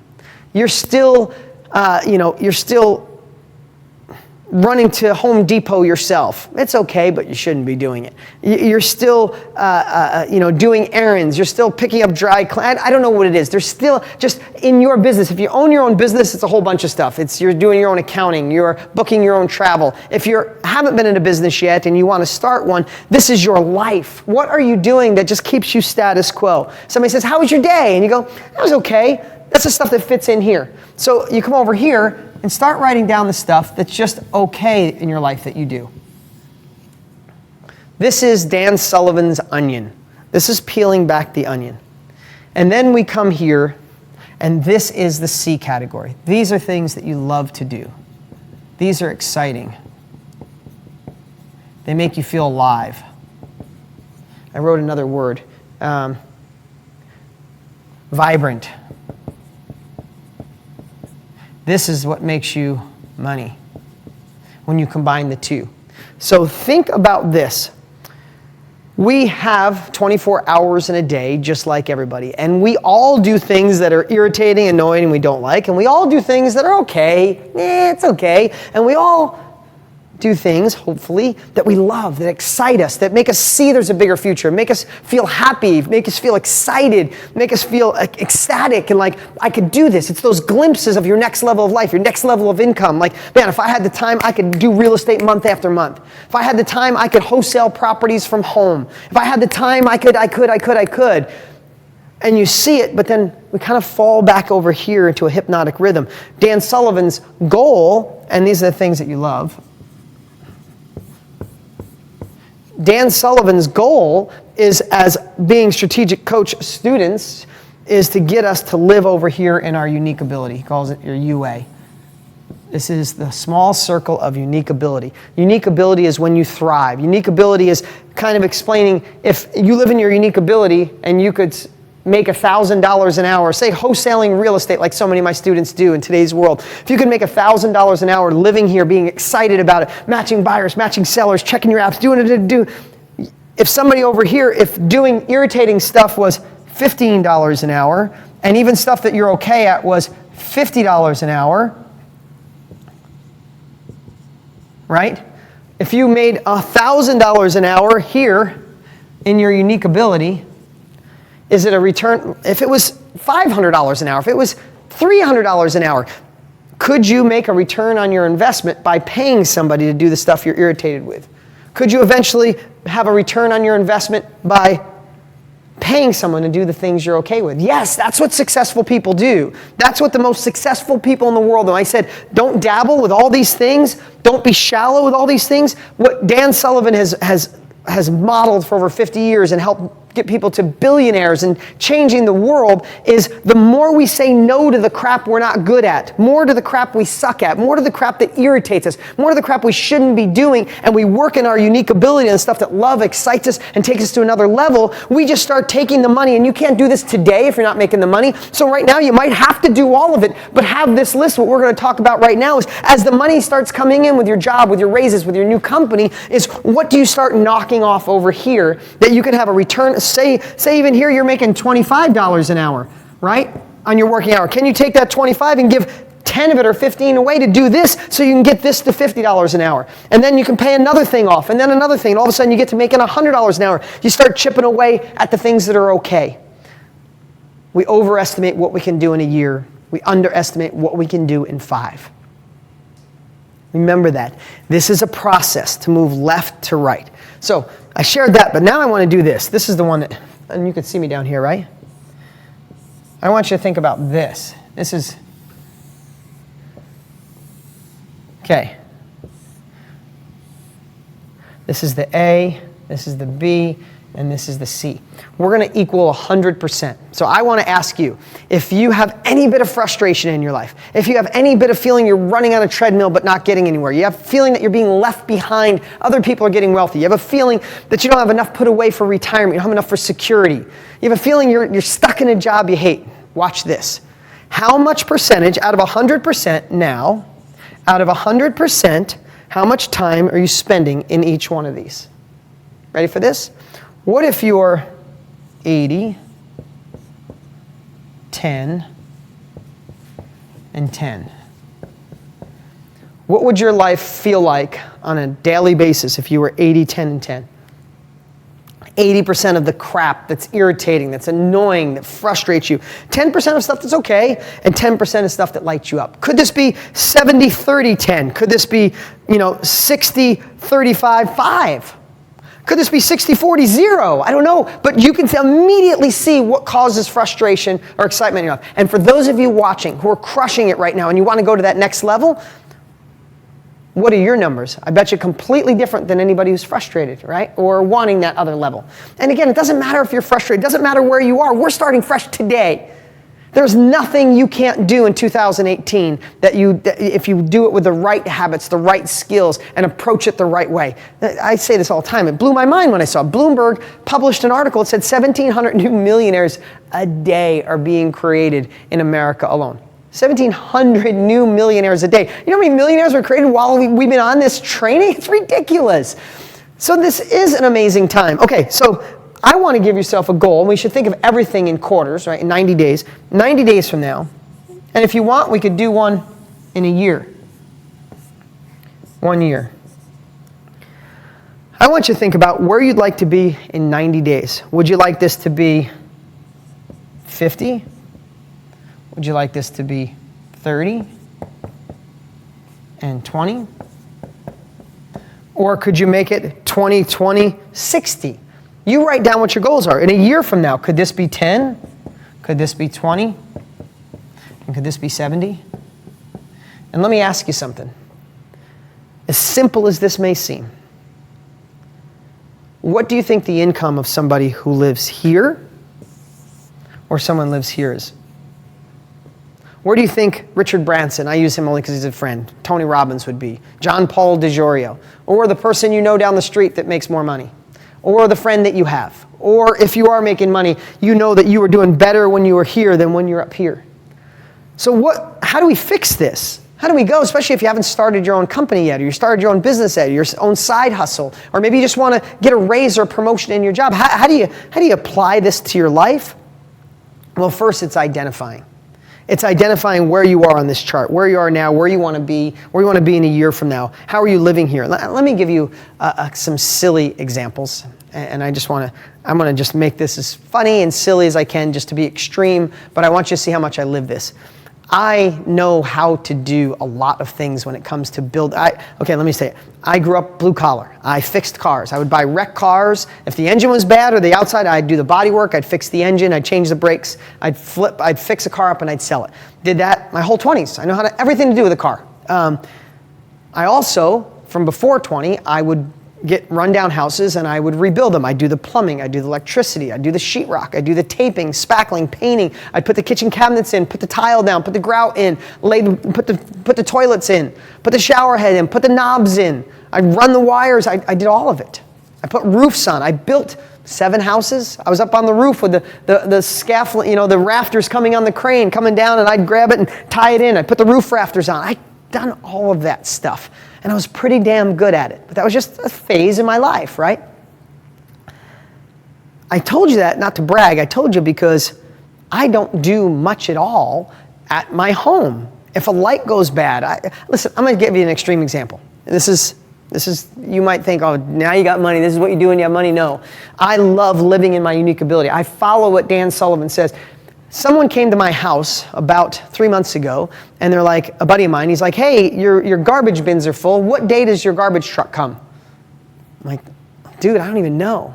He's like, what do you mean you don't know? You don't know when your garbage goes out in the street? I'm like, I don't. Someone does that. He goes, how long have you been living here? It's like 7 years. It's like 7 years you don't know? I'm like, no, because for me, that's irritating. That's not me being spoiled, because I'd rather start writing on a new book. I'd rather do this training today. When the dishwasher goes bad, when and the light bulbs go out, a circuit breaker goes, I know how to fix all of it. I could remodel my whole house. But for me, at this phase of my life, I can make $1,000 an hour here, whatever the number is in my unique ability, and I could pay somebody 10 or 15 to come get the house cleaned up, change the light bulbs, do the work around the house, take out the garbage, mow the lawn. I'll tell you a story, a simple story, and a lot of you who are my DG family members know this story.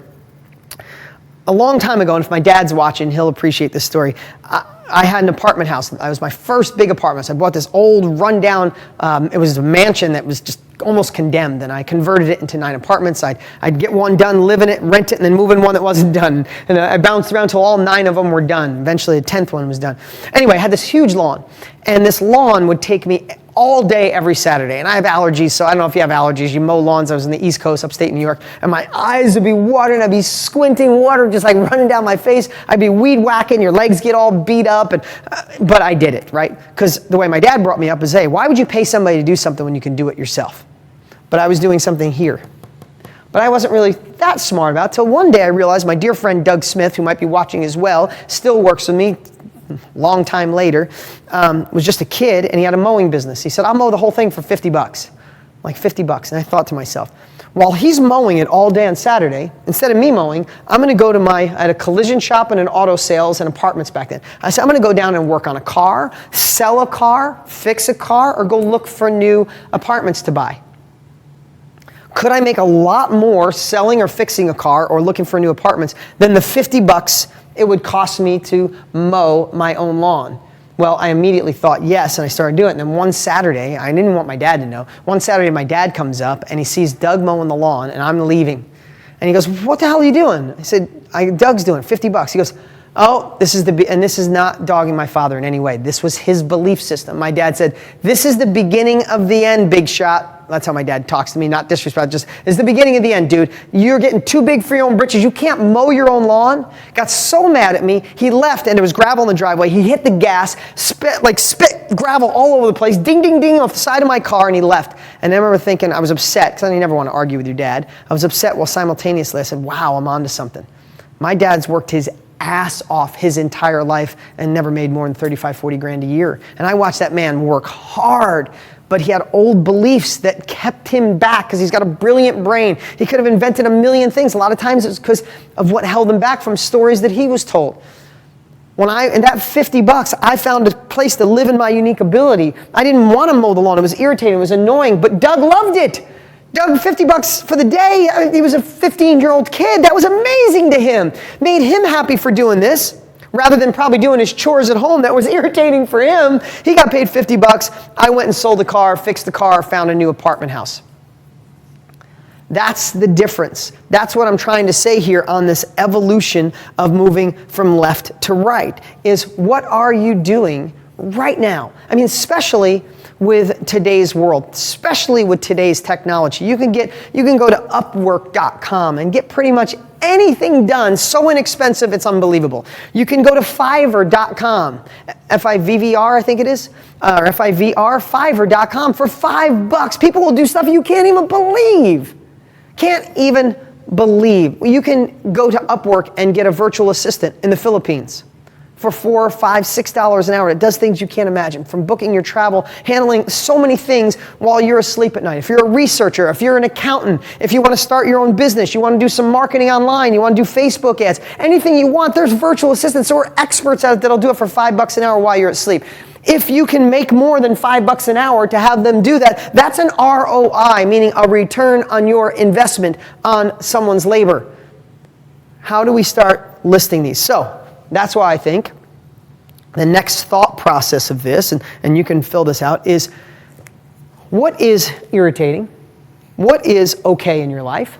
And what are things that you love? Now, again, you can do this in any area of your life. I don't know why you're here today. You could be here for just general success. You could be here for real estate. You could be here for just making money in general. Whatever it is, if you say you pick money, are things that you know are not making you money? They're stupid that you're doing them. Somebody else could do it for 5, 10, 12 bucks an hour. What are things you're doing okay? And what are the things you do that you love?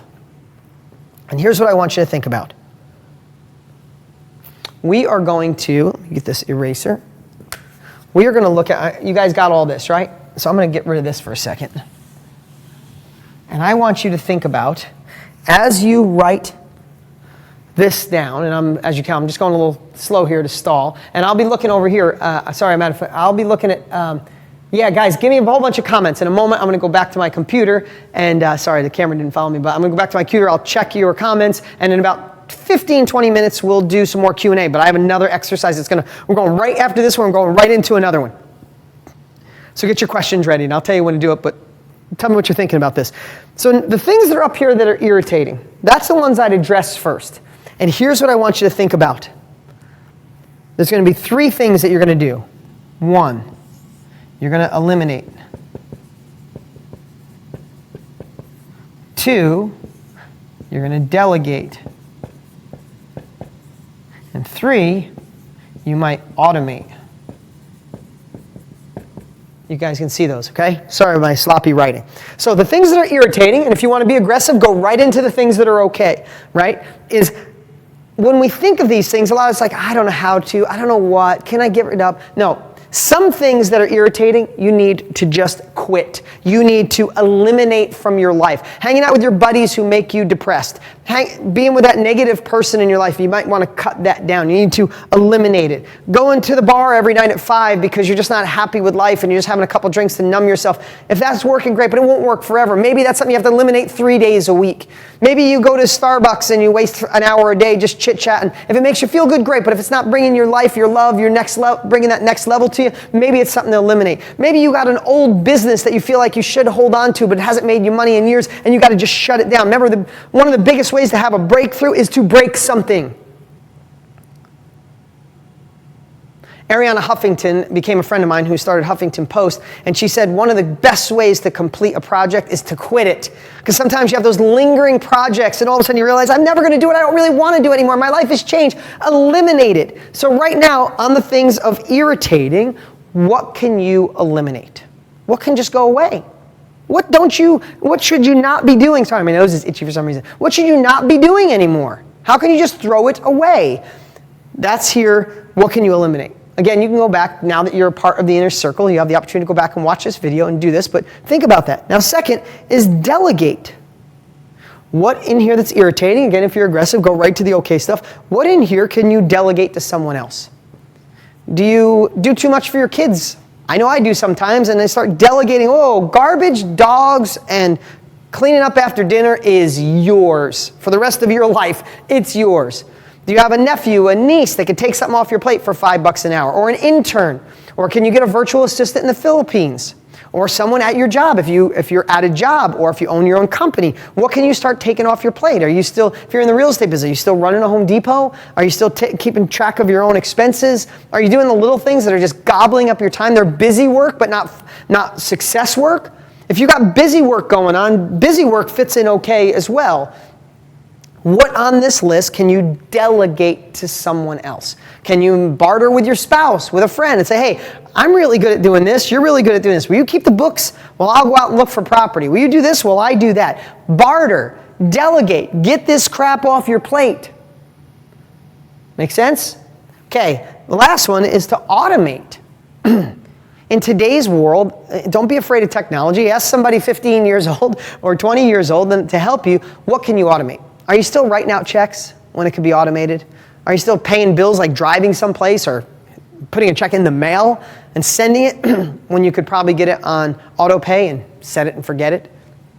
Is there email processes? Is there autoresponders? What can you automate in your life that will stop you from physically having to pick up the phone, physically having to write out, physically looking at your checking account, physically answering every email? I'm not going to give you all the definition of it, but there are so many ways. Just Google how to automate anything that you're doing and spend 2 hours setting things up that could save you 3 to 5 hours a month, a week. So when you look at this, When you look at what's irritating and what's okay, if you're aggressive, like I said, how do you fit those into this eliminate, delegate, and automate? And if you can't do them today, that's why I did the now, the 90 in 1 year. What can you have eliminated, delegated, and automated in the next 30 days? What can you have eliminated, delegated, or automated in the next 90 days, the next 120 days, the next 6 months, the next year? Then, what does that do? Ooh, when people say that time, no, time, this is just creating what you should not be doing. This is the not to-do list, and all of a sudden time opens up. And what do you fill in that time? This. You fill in C, and you start crafting what your unique build. This is the target.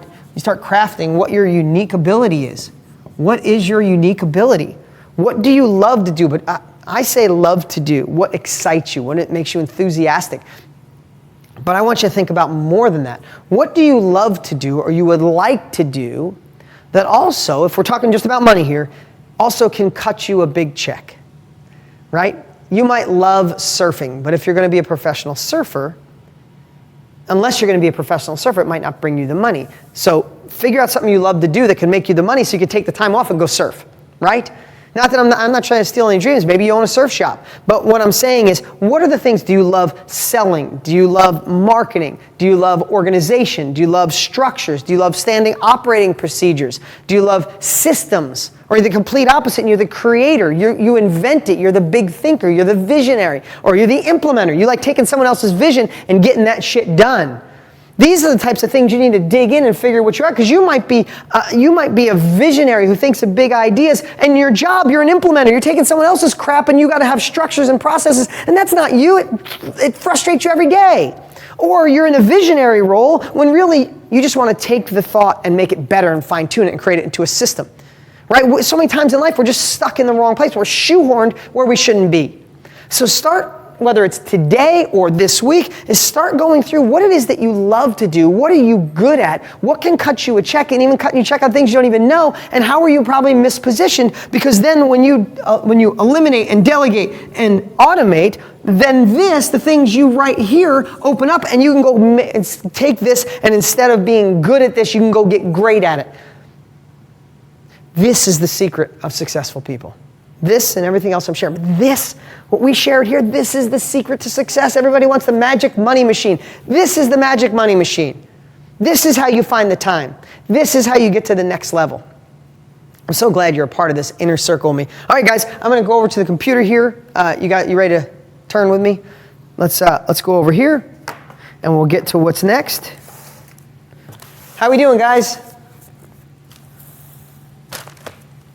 This is amazing, so many pieces of the puzzle. Well, it's cool that you are a part of the inner circle now, so you can watch this video once a month, as many times as you want. You can make your own exercises, make your own diagrams, make your own reminders.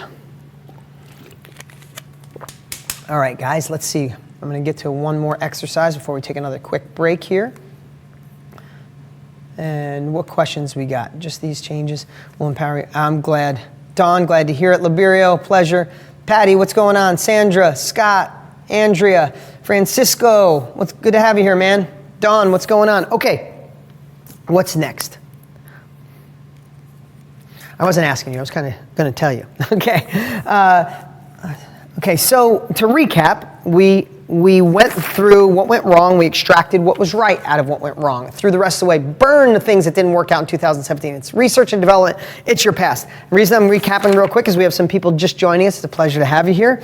Then we talked about how to flip those. Like, take those things, take what you learned, and then also look back at what you accomplished in 2017. We never give ourselves credit. And then we start feeling that, like, holy crap, I learned a lot, got through a lot, and now I'm ready for what's on. You bring that momentum with you. Then we analyze what our thoughts were a lot in 2017, because whatever our thoughts were is the results we got. If you thought lack, you got lack. If you thought you were too thin, not rich enough, not smart enough, it was the wrong economy, wrong president, if you thought all that, that's exactly what you got. So we take those thoughts that we had and we convert them into positive thoughts and throw those shitty thoughts away. Your next level of life, what's standing between them, like I always said, is just the story you tell yourself and the thoughts you have. Change the thoughts, change your life. I didn't make that up. I just like saying it. Then we went on to how do you find the time? And we did the Dan Sullivan exercise. And we talked about the irritating stuff, the stuff that's okay, and the stuff you're freaking great at. And how do we find the time to work that? We talk about automating, delegating it, or just eliminating it, right? Make those lists. Do that on a regular basis. Time to make our, okay, we have to start sleeping. Okay, now let's get into setting goals. You guys ready? Let's start the process. Now, if you've been with me for a long time, you know that I love talking about this process of getting to your goals, because I feel in today's world, we're so darn busy and so much craziness and the ability to be in contact with everybody that, and through our, I reach over, look at my phone sitting right here. We have so much going on. It's like, how do we anchor in? How do we focus? And setting goals sometimes, it's like, man, I just want to get through the day. You want me to set a goal for a year from now, 5 years from now? I just want to get through today. So we're going to do it a little differently. We're going to look backwards and create more of a vision of where we want to go rather than just a goal looking forward. But we'll get to that. But the step one, and I would write this down. If you have a pen or you're doing it on your computer, that's great. Step one is to write down what's going on in your life at this very moment. This is where honesty comes in. All change starts with being honest with others and yourself. So why not start right now? We're almost 2 hours in. We got so much more great stuff. Do not go anywhere. If you got to put something on hold, text somebody. The only time you use your phone, text and say, I'm going to be a little later. We got about an hour and 15 minutes more. I'm going to take this home. You're not going to want to miss any of this. So stick with us here. And I know you can come back and watch it because you're an Inner Circle member, but isn't live so much better? We got the opportunity to be together live. So step one is now writing down, this is the goal setting process, is what's not perfect right now in your life, or what disturbs you, or what do you know there's a better version of. Now, there's different categories, right? There's your career, income, business, right? There's health and wealth. There is your happiness factor. I think that should be online. How much happiness and joy you had and how much do you want to have. There's relationships and love and intimacy. There's big buckets, right? There's the dreams. I want to take this vacation, buy this car, buy this house. So we know there's the different buckets. What I'd say is right now pick one. Let's go through this exercise with one. So say it's money, right? Or your career or the business you want to start. Just pick one. And then come back and go through the same process. Well, this literally is how I got 16 pages yesterday. These are all mine, over and over, page after page, of where I am. Some of the things I wrote, I'll be honest with you, I can't read all of them to you, but I'll do the best I can. I tend to overthink more now than usual, and it can cause delays. Overthinking causes lack of confidence, which is never usually an issue for me. My fitness isn't where it's supposed to be. That stings because I always like saying I'm in the best shape of my life. I'm not right now because I haven't been doing cardio. I don't laugh enough. And I need to enjoy quiet time, downtime. I need to teach the kids how to be okay with not always doing something. I need to pick a lane or two and burn the boats on other things because I love, this is a time in my life where there's so much opportunity coming at me, I want all of it. They're just simple things on my list of where I am. Now, I wrote some other things where I am in a good place, but that's where I am on things that disturb me, or that, if there's anything that, like, you see other people jealous that they're getting ahead, they're making money, they're living more freely, they have more control of their life. Write those down. Be honest. Listen, there's two things that move you: fear, pleasure, and pain. Pleasure, pain. Pleasure, pain. That's everything boils down to those two things. So if you need to be disturbed to get action, then write down the shit that disturbs you. If pleasure, the next level, the vacation home, the boat, the house, if that pleasure will make you move, then write that down. Where am I right now? I want that damn boat. I want that damn Rolls Royce. I want the bigger house. If that excites you and moves you, then that's what you write down. This is all about, step one is writing down, to be honest with where you are right now, because we need a starting point. Where are we starting? That's the most important thing, right? Because even a GPS, you can put your destination in, but they need to know where you're coming from, or they can't give you directions. So take a moment right now and write down, and maybe you guys can share. Maybe you guys can share on here so everybody can see it. What are some of the things? Where are you right now? Liberio, Doris, Ravita, Tammy, Tom, Cidi, Leon, Patricia, Stanley, Nick, Mark, everybody that's on here. Why don't you share with me right now, where are you right now? Something that either I want that new house, that's where the hell I am, or I hate being stuck in a job, or that I don't have enough money for retirement, or I hate seeing my wife or my husband slave over not making enough money, or stress over the bills. Give me some reality here of where you guys are. Out of shape. Thank you, Severio. In a great place with all of you. Liberio, I would expect nothing different than uplifting. New elite trader, need money to start. Okay? On my way. Awesome. Want to start my own company. I want to grow my business. I'm stuck in a job. Held back, stuck in addiction of alcohol. Thank you for sharing that. I'm very unhappy with my body right now. Too many pieces. I need money for retirement. I want a new job this year. This is great. Thank you guys for sharing from your heart. This is a safe group. This is a safe group all looking for a bigger future. So you couldn't be in a better place for support and love than in a group like this. Need more joy, need more happiness, building a business, been procrastinating, starting Reps 2.0, awesome. I want to make more sales. I'm sick of being in debt. I want to get my AC company to the next level. I hate not being here. This is amazing, guys. Listen. If you follow what we started, if you're just joining us now and you got to watch this whole thing. We have to take last year and take from it which serves us and builds momentum and throw the rest away. These feelings that you have, poor family ties, I'm getting a house, building new business. We can't look at anything that happened up until now. It doesn't do anything except rob what's good, and we can move forward from this point forward. And here's the thing. Saying these and writing down where you are, even if it's disturbing, causes action. If your feet are on fire, what do? You move. You ever go to Tony Robbins? You don't stand on the coals, you move across the coals because they hurt. And that's kind of disturbance or being excited. That is your momentum to push you. It's not working right here. Keep going, move. So this is the move exercise. This is to get you to that next level. Now, okay. If you have any questions for me, let me know. We're going to go right into the next step here. And I'm kind of stalling because I'm hoping you're writing down some of the things that you are, just like you're doing here. Open myself to a new relationship. Awesome, Gerald. Pay the debt. Get out of debt. I'm at a point where this is great. No such thing as debt.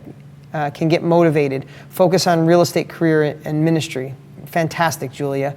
Frustrated. Another year gone by and still started after following DG for nearly 8 years. It's okay. This is your year. James, need to walk on coals again. Yeah, me too. I was thinking of doing the same thing. I want my own business. Awesome. I'm tired of being stuck in the cusp next level because I have to. Okay, so here's what we're going to do next. Tom, what's up, Tom Gilbert? Working on lead automation. Amazing. Sorry you lost your mom in November, Veronica.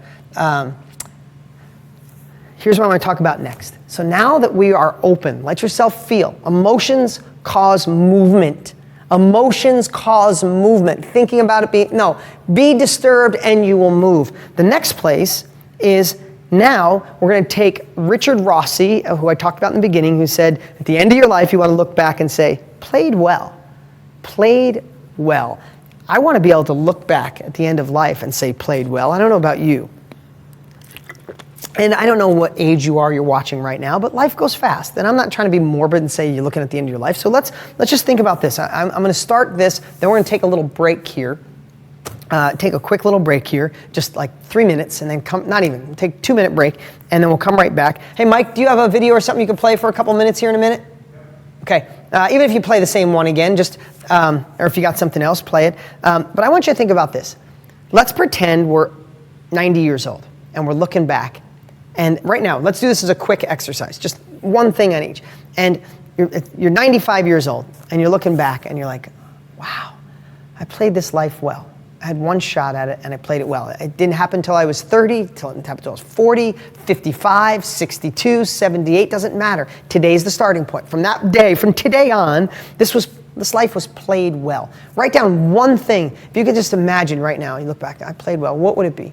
Is it that you took care of your family? You were a good parent. You were a good husband, a good wife. You were a good friend, good family member. You served and gave back to the world. You built churches. You helped, you built schools. You provided water to people in Africa. You kicked ass and you own a monster company and you're leaving a legacy for your family. You were independent. You traveled the world. You showed your kids a life that just not the normal grind. You showed them a new path. You showed them how to experience love. You showed your kids how to be conscious. You showed your kids how to care about others. You found pure love in your life. You are love. It didn't need someone else to fill your bucket up. You just are love. I don't know, but think of one thing right now. You're looking back and say, well played. What's one thing looking backwards?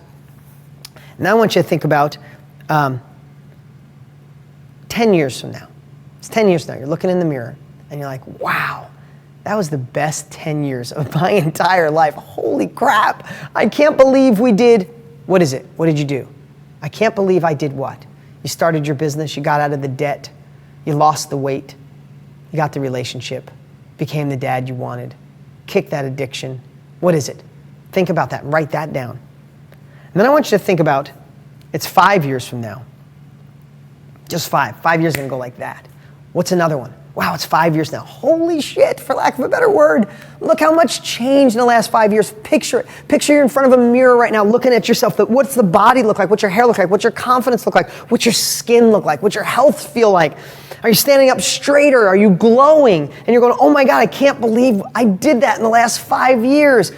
What's one of the things that you thought of? Right like that. If you want to stick with money or any part of your life, what's one of the things you thought about?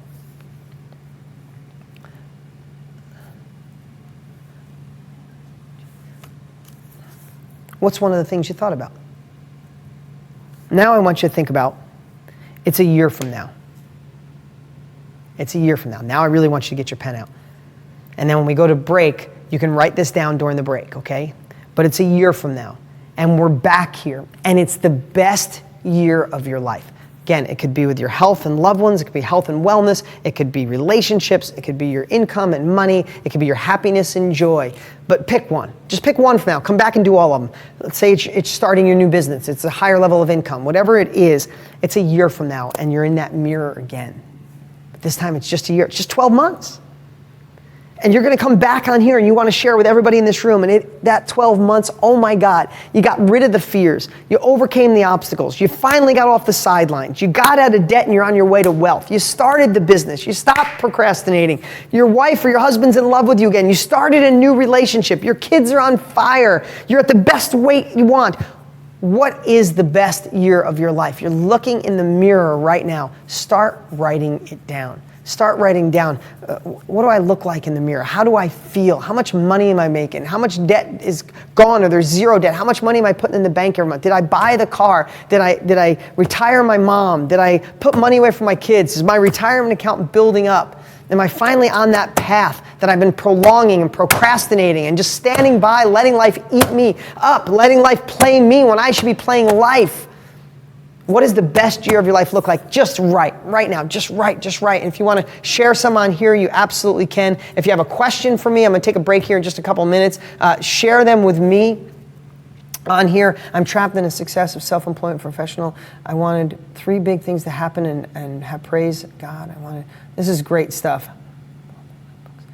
Edward, complete both your books. Amazing. Joseph, you don't suck at everything. You're just in a space where you might be telling yourself, that's one of those stories that will screw you up. That's a thought that will screw you up. You're here, dude. You're gaining this wisdom. You don't suck at everything. You're just having it's Joseph. You're just having a chapter of your life. It's just a chapter. Stuff could go, dude, I've had chapters in my life where nothing could go right. Not my personal life, not my business life. I'm like, what the hell? I'm just pathetic. And that conversation took me nowhere when I said, no, this is a learning lesson. This life happens for me, not to me. This is the road that was chosen for me. Listen, it's not perfect. I won't say, oh, then I was immediately happy and I was happy for all the crap. No, I wasn't. But I was smart enough to know it was part of the journey. And if you can know it's part of the journey, once you go through it once, you never have to go through it again. In fact, it's like a bone. When it breaks, when it comes back, it's stronger, right? When you go through it, you understand you come back stronger. You come back with new capabilities. You mapped out new terrain. There's a whole nother level of life waiting for you. Be able to do more for others. Of course, that's what I think deep down, that's what we all want. Optimal health, full energy, enthusiasm. Love it, Keith. Why can't that be what you desire and what you get? I want money high every day or again. I want it all. Wealth, health. Well, Silvana, go for it. We can. That's why do you think I write Millionaire Success Habits? Why do you think I do the Inner Circle? That you guys need to be here every month live so we can do this. So cool having so many of you on today. Why not do this every single month? Go back and look at the old ones, but live is live. When you set the foundation for success, they work the same in your health, your life, your love, your income, all of it. There's just rules for success, and I just want to give them to you in a palatable way so you can digest them and put them into your life. That's the goals. Okay, so we're going to take a break here. I want to retire at 34. Awesome. I finally want to take the plunge and leave a great paying job. Awesome. Just make sure you got the path laid out. Everything that happens is positive, negative. Of course it is. It's part of the process. Freedom. Man, I love seeing those. Thank you, guys. Okay, so we're going to take a little break here in a minute.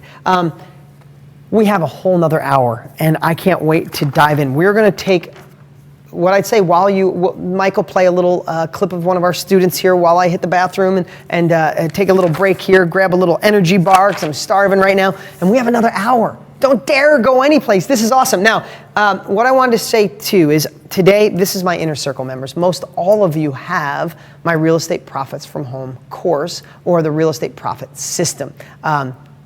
But some of you asked about it. I'm not doing a sales pitch today. I don't have slides. I don't have a fancy presentation. I just want to tell you, for those that asked, I asked them to just put up the slide here. Our new Real Estate Profits from Home course is the best course we've ever created. For those of you that just want to do 1 to 2 real estate deals, people who've never done real estate, who don't have any money to invest in real estate, but want a realistic side income, that's what Real Estate Profits from Home is. Again, I'm not going to talk, I'm not going to go deep on it other than if you don't have the mechanism in which to make money right now, you desire more but don't know which way to go, Real Estate Profits from Home is the course, especially if you've never done real estate or don't have any money or don't want to invest any of your money. So here's what we've done. And the other course that I have that just not enough people have it, it's amazing. It's called the Set for Life Blueprint. And that's what I feel is the 8 fundamentals it's kind of the unfair advantages to business, what allowed me to be successful. That course is incredible. So anyway, for the next hour, I'm just going to leave those links up. Not even going to talk about them. Maybe I'll talk about them at the end again. But if you don't have the Real Estate Profits from Home course, here's a deal I'll make with you for today. If you click the link, get the Real Estate Profits from Home course today, and you get it while we're doing this training, I'll throw in, we're going to do them separately, and literally, I could show you my text. I said, now let's just, everybody who's on today, who's taking New Year's Day, or again, if you're watching as a replay, that's fine too. But if you want the Real Estate Profits from Home course, click and get it. We'll leave it up until the end here, and I'll throw in the Set for Life Blueprint. I think it's $397, it might be $400, no, it's $497. I'll throw that course in for free. It's unbelievable, I love that course. So if that's something you desire, click on it at any time. That's the last, I'm gonna talk about it at this hour. Right now, let's take a little break, just like 2 minutes, Mike, 2 or 3 minutes. I'm gonna grab an energy bar and we come back. You got to go through the next 4 steps. The next 4 steps are what anchor it in so your goal becomes your reality. Your goal becomes your reality, not a New Year's resolution that fell apart. So watch these few. If you want to grab the Real Estate Profits from Home course, go for it. You probably already have it. So many of you already do, and I know you're loving it. So cool stuff. I'll be back in a couple minutes. Don't go anywhere. Well, my low point was really bad. I basically resolved that my life was not even worth living. The only thing that kept me alive were my kids. I hated myself. I thought it was worth nothing. I came from a point where I really didn't see any purpose in life. I had no direction, really. I used to apologize for being myself to my husband. So I was always afraid of getting old. I was afraid of being alone. My fears stemmed a lot around my children. I knew I had to be there for them, and I knew I wasn't the mother I wanted to be. And I really wanted to be a better mother for them, but I was so turned around in my thinking, and my being that I wasn't really emotionally or mentally available for my kids. They were getting a shell of the real me. The me that I knew 20 years ago, or 20-some years ago before this, she died. I was a shell. I actually had thoughts of suicide. I was in the worst shape mentally that anybody could possibly be in. What Dean does that others don't do is he gives you the tools and he provides you the information to actually change your mindset around. He breaks it down for you so you can accomplish it. And if you do one little step at a time, you're going to find yourself totally transformed into a new person. My life has completely done a 180-degree turn. I went from being this depressed girl who felt worthless to this vibrant, confident woman who I know that there's nothing that I can't do now. At one point, I thought I could do nothing, and now I'm like, there are no limitations. I also have lost 90 pounds, and it's really the mindset, the confidence that has helped me do things that I never thought would be possible.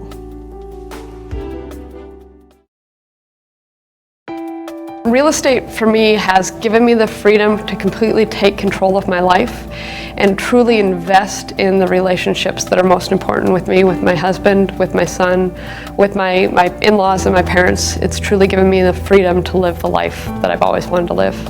Anybody that wants to take their game to the next level, this is the information in the program that you need to plug into. With this kind of information and this kind of program, it's organized and it's laid out so that you can effectively do real estate in the most efficient manner. I would definitely recommend Dean and his whole system. The kinds of skills that I've learned allows me, when there's a need for money, to just sort of up what I'm doing and come up with more. And I love what I'm doing. We're really at the place where when he really wants to, he can quit and we can live off that passive income quite comfortably. And so I'm really proud of that. I think Dean's material can help others just by being that constant reminder that it's kind of like that little guy on your shoulder, that conscience that talks to you. Most of us, and I'm still guilty of this today, most of us usually listen to the pessimist, the naysayer saying, well, no, don't take that risk, don't do that because of this or some past experience. Dean can be that other guy over here, that optimist that says, hey, snap out of that, don't go down that path, I want you to focus here. Once I did a couple of deals that helped me realize, hey, I'm actually going to be able to really do this. This isn't just a dream, this is actually something I can make happen. What Dean does that others don't do is he gives you the tools and he provides you the information to actually change your mindset around. He breaks it down for you so you can accomplish it. And if you do one little step at a time, you're going to find yourself totally transformed into a new person. It's all laid out for you. All you got to do is put the time and effort into it now. It's not. All right, we're back live. Sorry, I had to grab some energy bars and get some food in. I didn't eat a big enough breakfast. I'm so excited you guys are still here. Okay, so to recap, for anybody just joining us, or just to recap real quick, we went through, I won't recap all of it, I just want to get to the part where now we're actually setting the goals. We went through what didn't work, we pulled what did, we found what did work last year, carry that as momentum, we analyzed our thoughts, because our thoughts can stop us, then we went to the board and talked about where we're spending our time and where we need to spend our time to get to that next level, kind of a do not to do list, where we're going to eliminate, delegate, or automate, and then we talked about honesty, like how do you start change? By being real with where you are. And you guys shared from your heart. Thank you from sharing from your heart. I read, literally, I had an extra couple minutes there. I was reading as many as I can, so thank you. And then we talked about where it is that you really want to go. Like, this is the goal setting. See, sometimes we can't look forward to what we want. That's why I want to do that exercise of like the end of your life, and then 10 years, and then 5 years, and then a year, and looking backwards. What I hope is that stimulated what the best year of your life looks like. That's where the goals come from. So what are some of the goals now? So we talked about where you are, right? And then I got to see so many of the goals I read where you want to go. But really, if you probably did that already, is focus on what you want here. Now, and if you've watched me in any of my trainings or watched me on stage or have any of my trainings, you know I remind you all the time that most people focus on what they don't want. During this exercise, I really want you to only think about where it is you want to go. We all fall victim of, man, I really want that relationship, but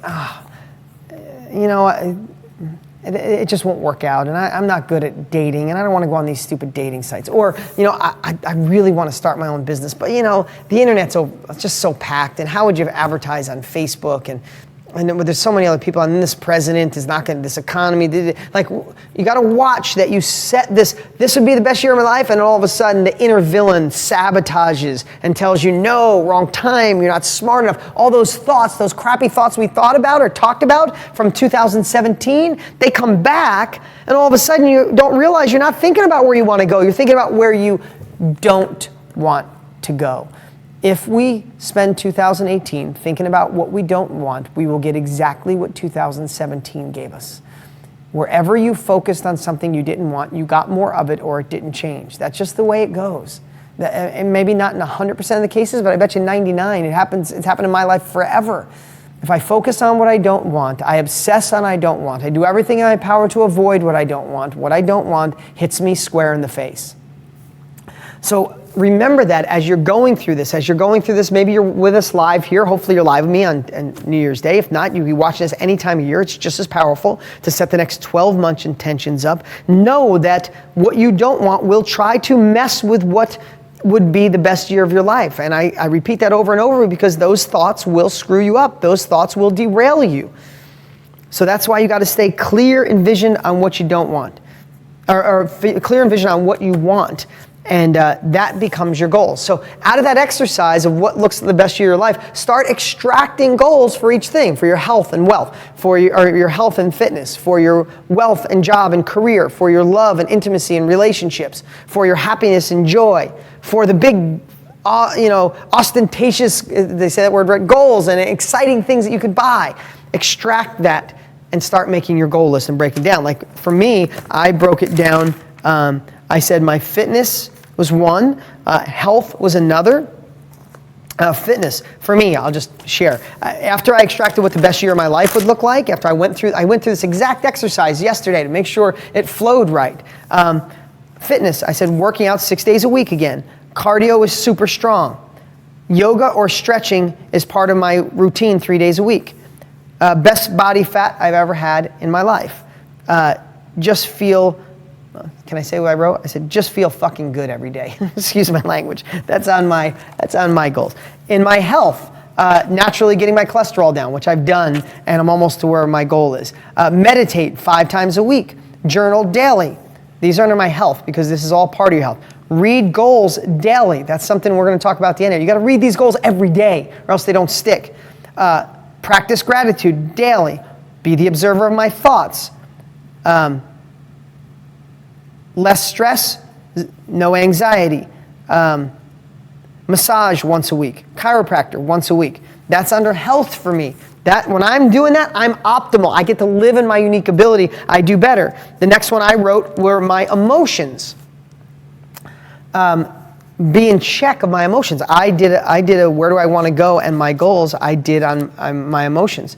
I said I want to laugh more. I want to feel love by giving even more love. That I enjoy more things in life, the little things. I have less stress. I'm not alone and never feel that way because I'm surrounded by incredible people. I'm strong and I'm confident and I'm a badass boss. And I don't mean a boss, like I'm just a freaking boss. I'll get stuff done. I like that emotion. I'm lucky. I'm happy. I'm appreciative. I like questioning. I like growing. I like learning. I like feeling courageous. All those things are emotions I want to feel, so they're part of my goals. And then my business, I wrote down, I'm writing another book next year. I want to help more people with my Real Estate Profits from Home course. I think it's the greatest course ever. If you want to make money from home, I know the link's up. If you have that course, you know what I'm talking about. If you're still looking for a way to make money, you're going to want to grab that. And we'll throw in the Set for Life course. You're going to want to get that. This is the extent of my sales here today.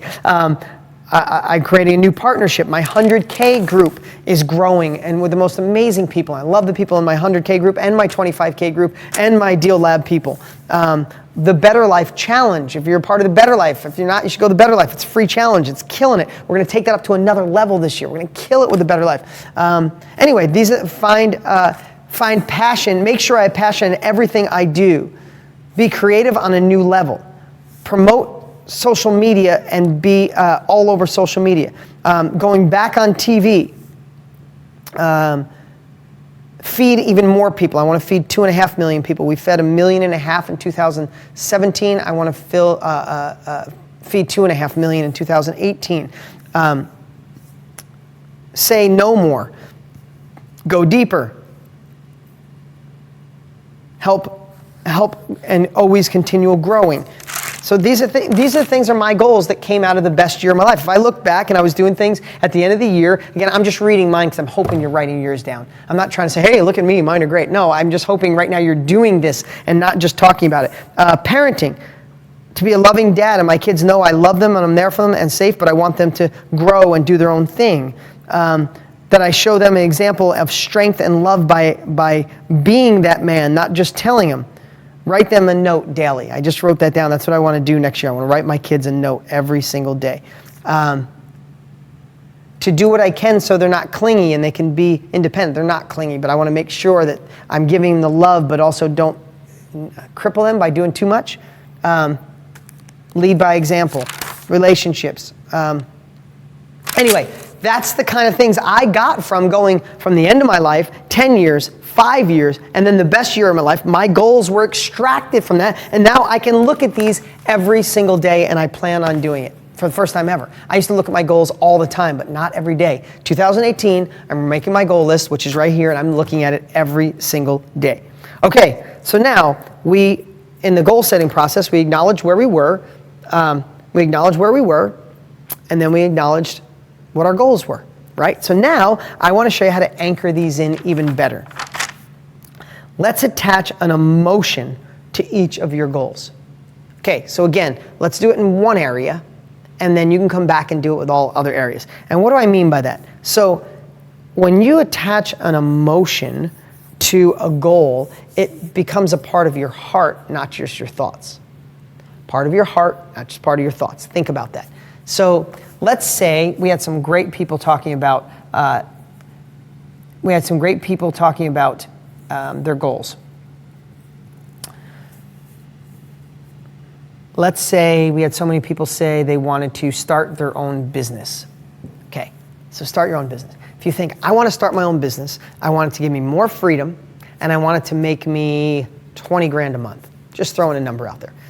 Make my own business, freedom, be in control, 20 grand a month. That's an amazing goal. But how do we attach an emotion to it? So, let's break it down. It was own business, own biz, 20K a month. Let's start with your own business. What emotion could you attach to owning your own business? If you sat here right now, it's a year from now, you're owning your own business, you're getting up in the morning, and you're what? Are you enthusiastic? Are you proud? Are you happy that your wife or your husband looks at you like, wow, they're kicking ass? Do you feel courageous? Do you feel confident? Do you feel more joy? Do you feel like you're being the best version of yourself? Attach an emotion to having your own business and feel it go from here to here. Go from here to here.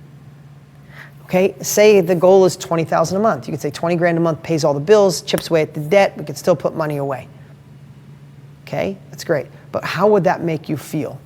When you come home from a day being and working in your own business, or walk out of the other room because you're working from home, how do you feel? What's the emotion attached to 20 grand a month, to $100,000 a month, to 10 grand a month? I don't know what the number is, but what is the emotions attached to it? Why do you want it? Who were you doing it for? Can you feel like a badass dad or a better mom, or retire your spouse so they could be there? And what will that make you, again, go deeper? What emotion can you attach to accomplishing that goal? Pretend it's a year from now. The goal happened. What kind of joy can come from having the money to take care of your family? What kind of joy can happen that you quit at 3? Or I have a dear friend who we had another job he hated, was killing. He started coming up doing real estate, went through wholesaling. Now he's fix and flip and wholesaling, doing amazing, doing his own thing. And for him, you know what he decided to do? He literally works the same hours his kids do. So he goes to work when they go to school, he quits when they get off of school, and he doesn't work summers. Now that is pretty damn amazing. And if you ask him how he feels, it's the most joy and happiness and an abundant feeling he's ever experienced in his entire life. He's blissful. If you can experience that emotion in advance and know what emotion you can attach to that accomplishment, all of a sudden your goals go from this thing in your brain to an emotional attachment that you will crave and desire, and you will get there. Do you see the difference? Do you see appreciate it, Stanley. Thanks for the kind words. Attach an emotion to it, and it becomes real. So now we're honest with ourselves, we set some goals, and now we're attaching an emotion to it. Let's go over some miscellaneous stuff that I think can really help anchor this in. Because the next thing is, if we know our goals and we're emotionally attached to it, then what kind of thoughts must you have daily to take? This is just a note I took. So now, we talked about our thoughts before of analyzing. Now that you have your goals and you know the reason why you want it and the emotion you attach, what kind of thoughts do you have to have on a daily basis to achieve those goals? Because before we talked about kind of the thoughts that kind of maybe kept us back. Now that we know our goals, what are some of the new thoughts, right? I'm fired up, I feel good, so what are new thoughts? Hey, it doesn't take money to make money. Listen, wholesaling, because of the way the world changed, real estate investing isn't what it used to be. There's an old way and a new way. You could start real estate investing with $1 trillion of cash coming into the market. You can start real estate, and those that are my real estate students know, and the ones that we've done deals right in this room together, know that it's arbitrage. You can find a deal by using unique marketing and find a cash buyer and match them up and make money in the middle. What do you have to believe? What kind of thoughts do you have to make that your new reality? Not, where I live, there's no more, wholesaling is almost impossible, or you need money to make money, or only rich guys make money in real estate. You can have those thoughts and sit on the sidelines for another 5 years, or you can jump in and start using unique abilities, unique strategies to make money in today's market. So what are new thoughts? If you want to start your own online business, go find somebody who's crushing it with an online business like you and see if they're doing it, why not you? What are the new thoughts you have to have? And I would, again, this is probably a 3-hour process that you'll have to go through again and watch me again and do this. Do you think 3 hours is worth the best year of your life? Actually, tell me yes if you think taking 3 hours in the next week to have the best year of your life is worth it. If I'm not, then I am doing you a horrible disservice today. But I'd say it's worth it. So do this. But what kind of thoughts do you have to make this come true? Next part is, now that you know where you are, being honest with yourself and what it is you really want and how you attach an emotion to it. Thanks, Katie. Attach an emotion to it. How is it that you're going to get there? Now, this is the part of gaining capabilities, right? This is the part of gaining capabilities. So I know where I'm at. I'm a little disturbed, or I want that next level. I know exactly what I want. I know exactly what I envision 25, 10, 5, and a year from now, here's my goals. I know what I want. I got my goals. I attach my emotion. I know how I'm going to feel when I accomplish those goals. My heart, thank you guys. I appreciate everybody saying yes. My heart is attached to it. I'm going to have new thinking. New thinking is going to empower me, right? Change the story, change your life. Tony Robbins has been saying that forever, and he's right. Now, how are you going to get there? If you have a current business, how do you make the current business do better? Right?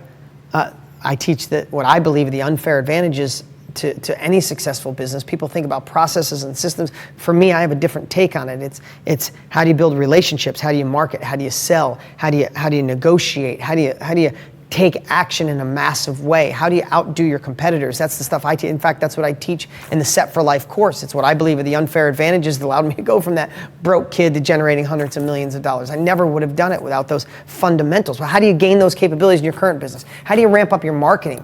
How do you stand out in the crowd in your current business? Or how do you get started in a new business? Is there someone in town that you can work with 3-4 hours a week for free? Someone who can mentor you? If you want to try wholesaling, grab the Real Estate Profits from Home course, or if you know somebody that's wholesaling, go work for them for free, but gain the capabilities. So the how is gaining the capabilities. I put some notes here.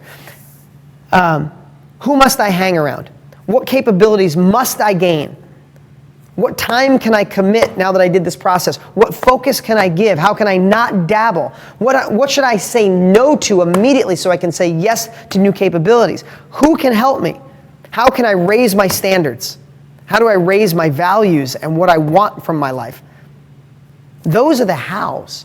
That's gaining the capability. So right now, if you think about the process, you have to know about it right now, but you have to go out and get the capabilities. Learning through your own trial and error is like so 80s. Like that's so old school. I used to think that I had to do that. No, somebody's forged the path. Learn from someone who's forged the path and just start off where they left off. Does that make sense? But that's what this whole thing, whether you want to write them down right now or do it a little later, where do you gain the capabilities to make your goals a reality? Because yes, you can manifest them and you can sit and say, I want to make more money, I want to make more money, I believe, I feel more money, I want more money. That's all great. But for me, you got to get up and take action and follow someone who's already done it.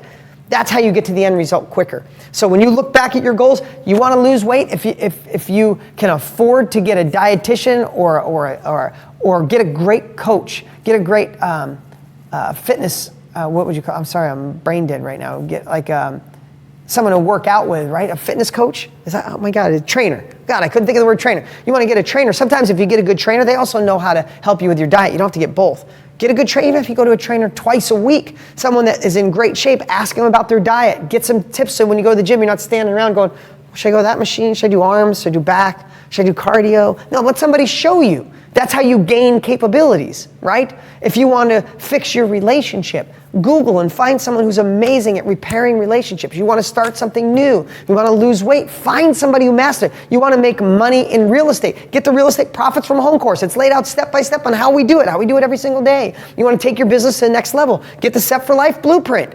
That's my unfair advantages on how I market, how I sell, how I negotiate, how I bond, how I build long-term relationships, how I took my business to the next level. If we don't have the capabilities,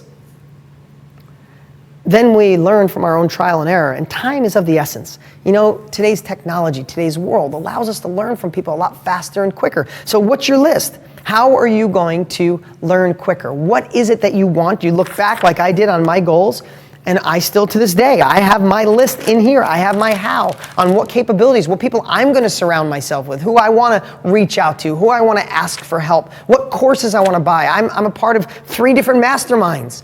I pay hundreds of thousands of dollars to be in masterminds because I want to go quicker. Now, I'm not bragging. You could get books for next to nothing. You can gain capabilities for next to nothing, right? You can grab courses that should be thousands of dollars. You can get them for hundreds of dollars that lead the path. But you need this structure. You need this process to make sure that we actually do it, not just talk about it. So what is your how? You guys are awesome. Thanks for all the comments. Appreciate it. Okay. Now, here's another couple quick things I want to get to, and then I want to go through something else here. If this is your year, what's your year? Oh, this is the one I just thought about this the other day. So now think about the process we went through. We did all the stuff earlier, and then we went through where you are, right? Whether it disturbs you from the life you're living right now, or you're just excited about the next level, where are you right now? That's where all action begins, by being honest with yourself. I know I have to be honest with myself completely to where I feel it, to where it's not just in my head, it's in my heart. I feel it. So now I know where I'm at, and then we went through the process of knowing where we want to go, right? We looked at 25 years back, 10 years back, 5 years back, a year back, best year of your life. Write down your goals. Okay, I know where I'm at. Damn it, I know where I want to go. The second thing is we attach our heart to it. We attach emotions to it. Like, when I accomplish this, how am I going to feel when my parents see me, when my loved ones see me, when my kids see me, my husband, my wife, my friends, my boyfriend, my girlfriend, when people around me see how are they going to perceive me? How am I going to feel, right? And then once you know that and you're all jacked up, then you need the how, you need the capabilities. And we just talked about that. If you want to try Real Estate Profits from now, or try the course you already have, or read the book you already have, or find somebody, or if you want to start your online business or any of that, find the capabilities. You want to lose the weight, find the person that's skinny that's offering that. So we gain the capabilities. Now, if you think through that, the reason I recapped so fast here is because this is one I just came up with, and I'm using this. And I forget how powerful this is. And I spent years doing this. Sometimes we just forget some of the greatest lessons we've learned. Is how do you attach a mantra, and this might take a little work, or an incantation, as Tony Robbins would call it. How do you attach that to these goals? How do you attach it to 2018? Who do you want to be in 2018? So there was a couple I just thought of. It's like, maybe your mantra for 2018 is every time you feel like you're going back to old habits, that you're settling, you're getting a hypnotic rhythm of the life that you had. If you loved the life you have, you'd be doing something else on New Year's Day. I love having you here with me. There's thousands of you with us right now.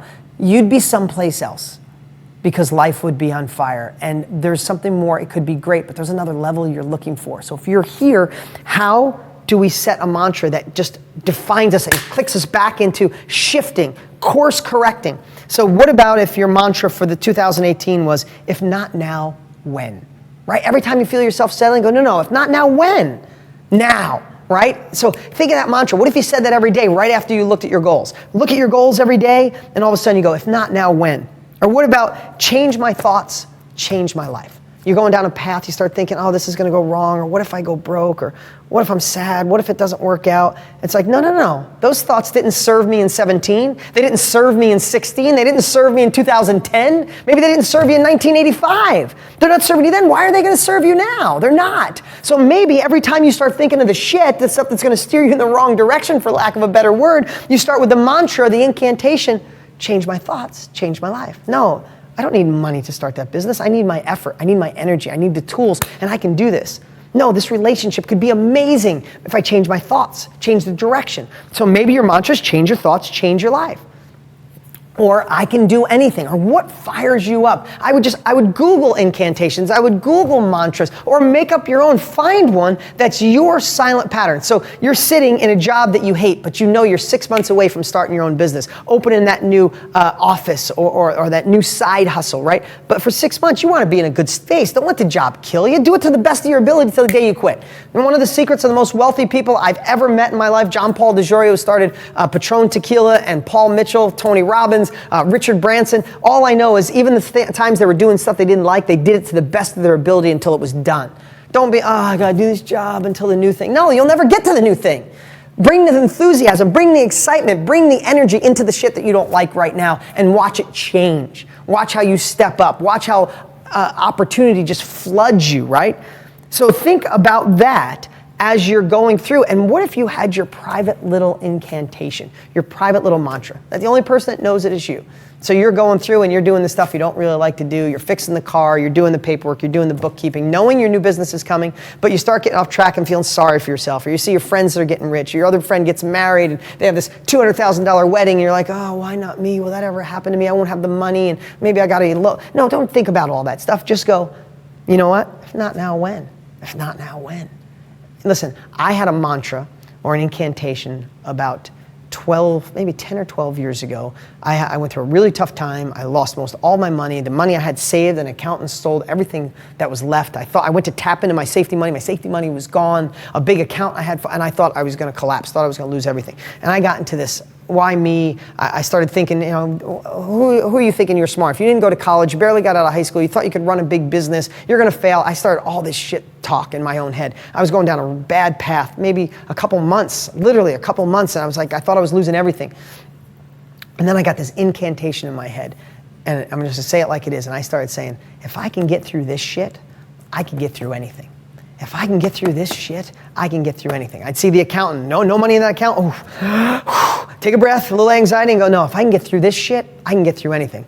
My team says that big account we had, they moved everything overseas, we're not getting that money anymore. It's like, oh my God, I could panic, we're losing. No, it's like, you know, if I can get through this shit, I can get through anything. And I start saying it. All of a sudden, when I started saying it, I could feel my body vibrating. And I started saying it more. And then I started getting up in the morning and going back to the gym, which I stopped going to the gym through all the stress. And on the way to the gym, I was walking to the gym saying, if I can get through this shit, I can get through anything. And all of a sudden, I started jogging to the gym saying, if I can get through this shit, I can get through anything. And I started driving in my car. I'm not exaggerating one bit. I remember sitting in my car going, if I can get through this shit, I can get through anything. I got the music cranked. I remember one time there's a guy next to me like, oh, this guy's freaking loco. Because I'm just talking to myself. But it lit me up. It changed my vibration. It changed my physiology. It changed the energy I gave out to the world. And all of a sudden, what that meant, if I can get through this shit, I can get through anything. What that meant was that I was learning. This was preparing me for the next level of business. I couldn't have a business that's done over $100 million a year. My brand and my companies did over $100 million a year for years. I could have never got there if I didn't get my ass kicked there. That was prepping me for this next level. My daughter is an amazing pitcher. She played girls that were 2 years older than her about 4 weeks ago, and she got slaughtered. My daughter, when she plays girls her age, they can't hit the ball. She's really good. And I'm not bragging, but she does the practice. She puts the time in. They played older girls. She got spanked. She didn't want to, and there was no other pitcher on her team that could even be close, so they left her in most of the game, and the girls were just teeing off. And then she couldn't find strikes because she lost her confidence. At the end of the game, she starts crying. She comes back to me. She says, Dad, this is too much pressure for an 11-year-old. That's exactly what she said to me. I don't know if I can do this. It's too much pressure. I lost for the whole team. I'm like, did any of the girls get a hit? You had 0 points. It's not all up to you. And we started talking. And she goes, no, Dad, I just can't do it. I said, honey, I want to tell you something that it's going to be hard for you to understand or believe right now.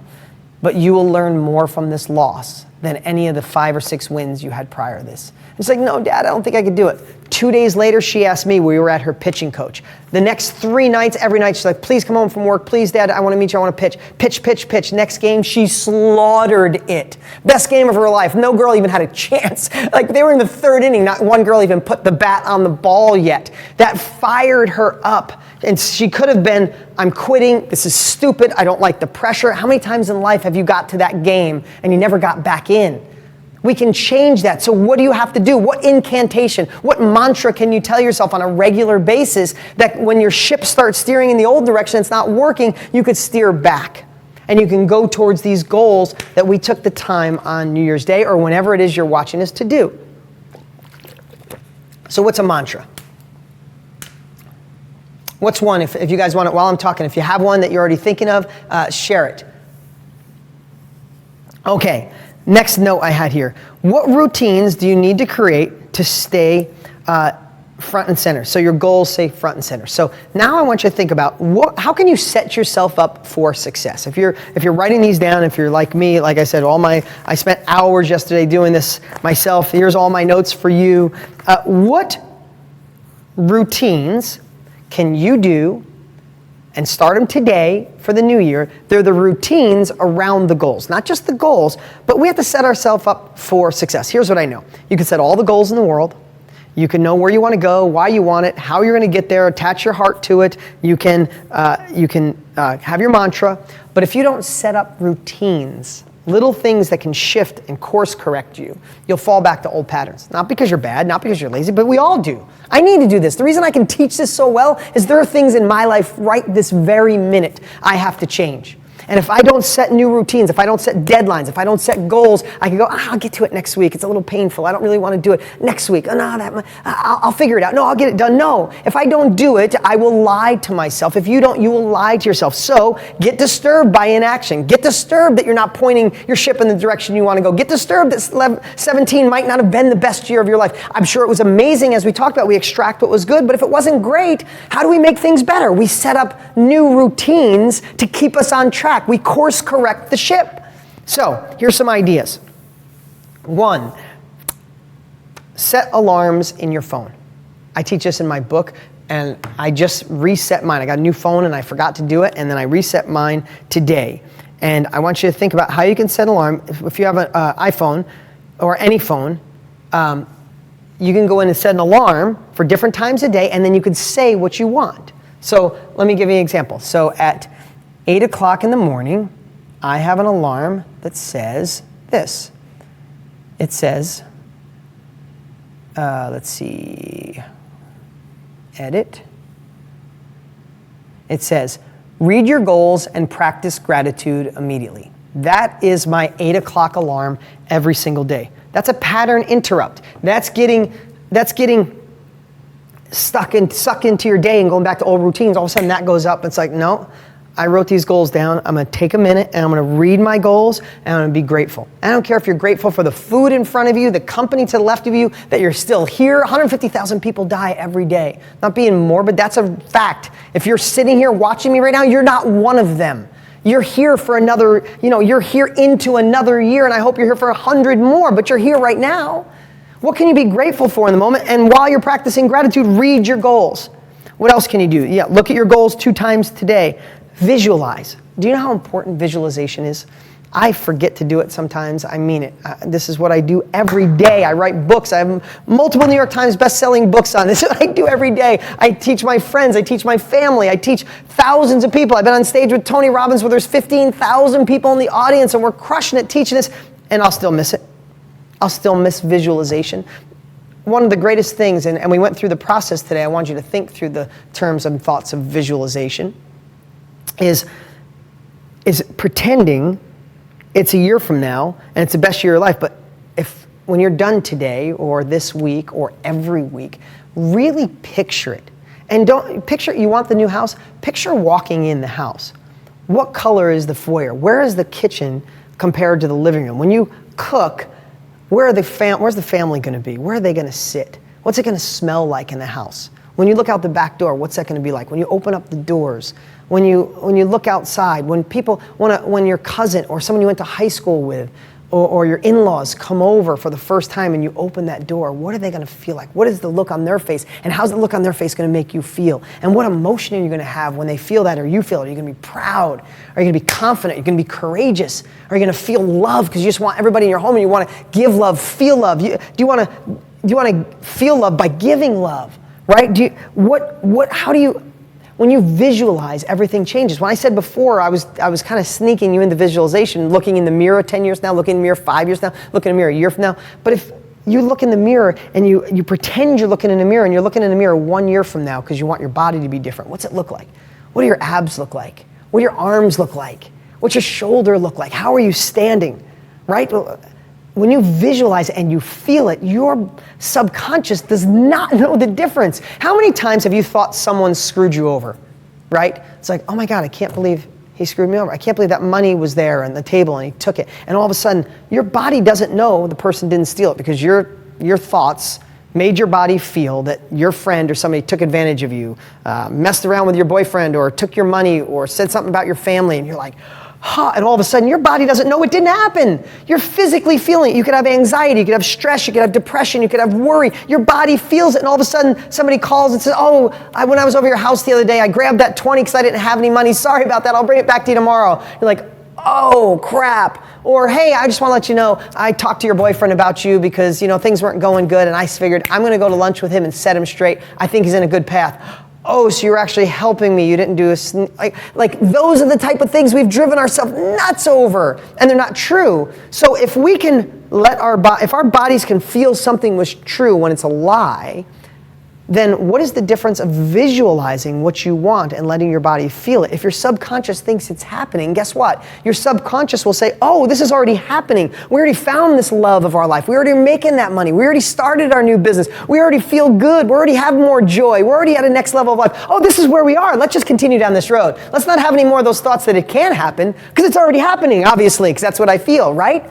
So if we realize that if we can visualize it, was it Jim Rohn said, if you can hold it in your hand or hold it in your heart, you can have the world actually hold it. It was a better quote than that. Maybe some of you know it. But if you can hold it in your mind, hold it in your hand, you can make it a reality. Or no, if you can hold it in your mind, if you can create it in your mind, you can hold it in your hand. And that's everything in life. So visualization is one of those routines. It's in my notes right here. I want to visualize once a day. I want to check out for 5 to 10 minutes in my office or at my house or at a coffee shop or at a lobby in a hotel or on a plane. I'm going to check out and I'm literally just going to visualize. I'm going to pick one goal and I'm just going to visualize it. Yeah, I'm back doing cardio. I'm back working out 6 days a week. I'm doing cardio. I can run up Camelback Mountain in 24 minutes well, 25 is my best time, so I need 24. But I can visualize, I can see what it's like. If I say right now, I want to visualize running up Camelback Mountain in 24 minutes, I could see my feet stepping on each thing. I can know the way I feel. I know the way my breath would be. I know when I get to that flat part what that's like. I know when I get to the climb how I could do it. I know how I can cut a minute off the time. I can visualize it. You know, athletes already know that visualization is the key. What Michael Jordan said, he's made tens of thousands of shots in his head, foul shots, just seeing what it's like. Hockey players, right?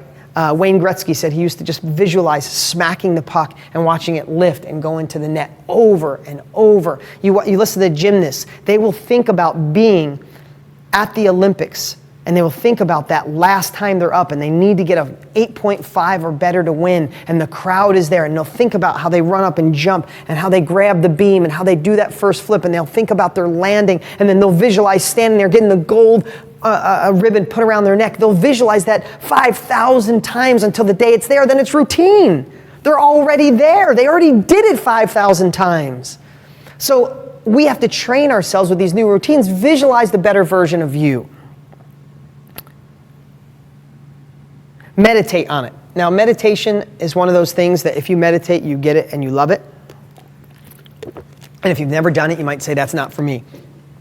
I want to tell you I'm on both sides. I went years with meditation being on my to-do list, on my bucket list. And I was like, my brain's too busy. I can't meditate. I sit down, thoughts. But then I found some better ways to meditate. And I would say, go to YouTube. And my buddy Brendan Burchard, he's got a great meditation on YouTube. Release meditation. There's meditations that fit different people. And instead of fighting it and think, the only way I can meditate is if I have zero thoughts, I'm thoughtless, I'm no thing. Yeah, good luck with that, unless you've been meditating for a long time. But what you can come to realize is you can find a space where a thought comes in and you can go, oh, I appreciate that thought's here. Yeah, Bob Proctor's got a good one too, Scott, for sure. Meditation, a thought comes in, you go, okay, I acknowledge that thought, and you can let it go. And the more you do it, the thoughts can go, and then all of a sudden you find these little 1 second, 1 minute, 3 minutes of nothing. And you're like, well, what did that do? And all of a sudden you come out of meditation and you're like, oh my God, I solved that problem. I feel refreshed. Meditation is something, I would say, I'm not an expert at it, but what I would say is visualizing and meditation, just Google it. Find somebody that you like. Find a voice you like. Find the music you like. Even if it's 5 minutes a day, 7 minutes a day. You could do TM yoga. You could get somebody to train you to do that, or TM meditation. So I would think through that.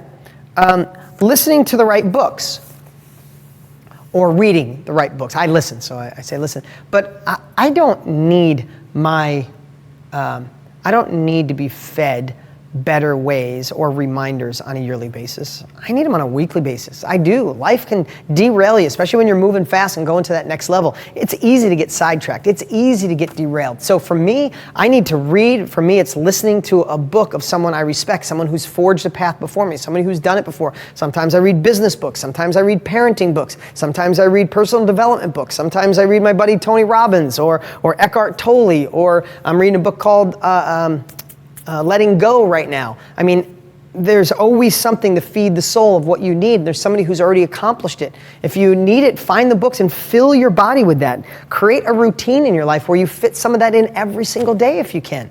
I believe in routines, and I know when I'm off my routine, I'm not living the best version of me. I have a morning routine that when I do it, I'm not saying I do it every day. I'm just going to be honest with you.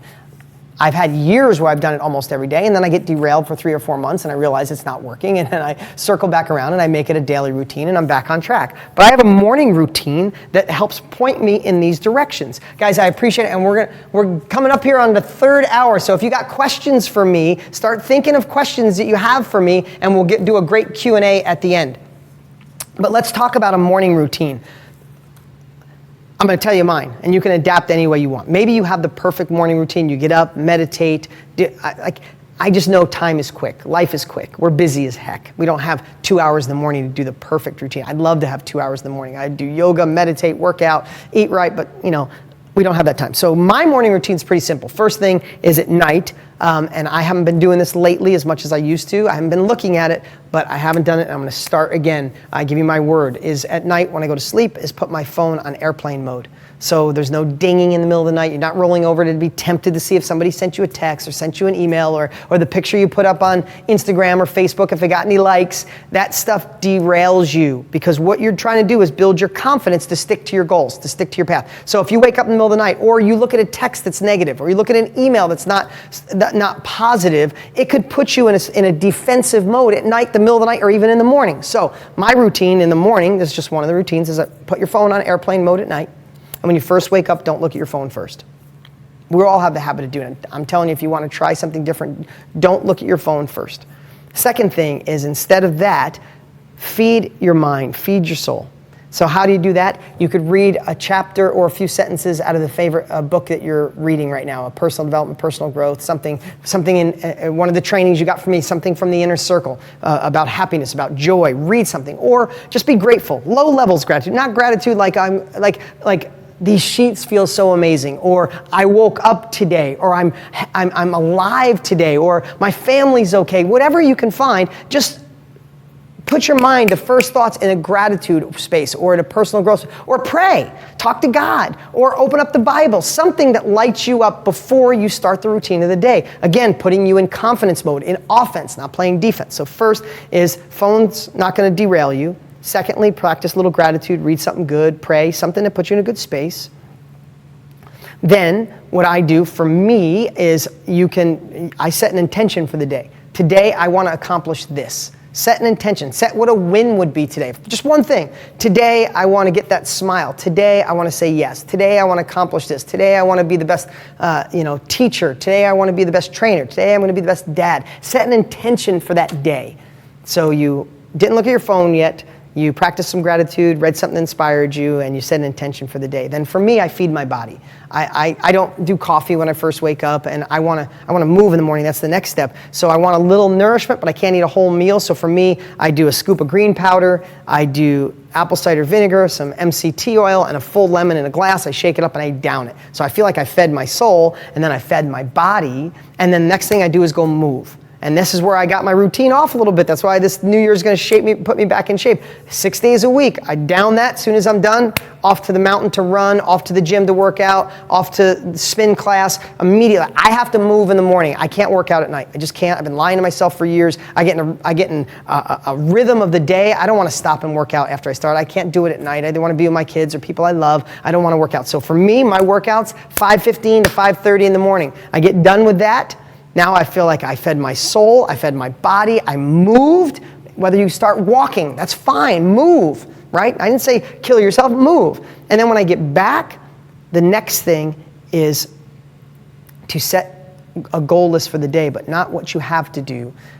Add one extra word. What do you get to do today? Remember, 150,000 people don't get to do anything because they passed away. What do you get to do today? If you make a get-to-do list, literally, if I follow that routine, every time I follow it, best day ever. When I don't follow it, I put myself in defense mode. Here's the opposite way. I go to bed too late. I leave my phone on. I check it when I wake up in the middle of the night. Oh, shit, I can't believe I missed that. Forgot to do that. I'll do it in the morning. Oh, let me get up and write it down. Then I try to get back to sleep. Then I wake up and look at it again. And then I say, I'm just going to eat. I'm not going to do my drink. And man, it's a little later. Maybe I'll work out tonight. I skip it. I'm in defense. I jump on email and I start stressing about the day. That's the complete opposite way, and I've done that before plenty of times. I don't want to do it even once in 2018. So what routines are you going to change to make sure that these goals become your reality? That's what we're talking about today. Screw New Year's resolutions that are gone by February 15th. You took 3 hours with me today. You're going to watch this again because a few hours of your life can set the best year of your life up. Or you can just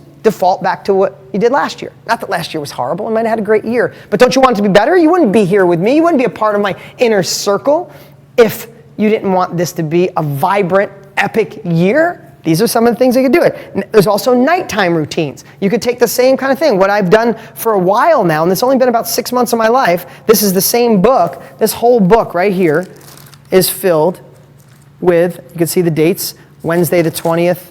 What was that? Wednesday the 20th, I put the dates on most of these days. Tuesday the 19th of September, the 18th, the 13th of September, the 11th of September, every night journaling. Never journaled, I'll be honest. I didn't journal my whole life. And journaling's pretty amazing, and it's really quick. At night, I just journal a few things. What am I grateful for? What were some wins I had today, and what would I like wins to be tomorrow? And if I have any miscellaneous, like today I was in a good mood because of this, this, and this, and I'll write it down. And I can't believe how incredible it is to do that and then be able to go back and see how I felt on certain days. And then all of a sudden, your brain, your subconscious picks up, wow, we're in good moods when we do this.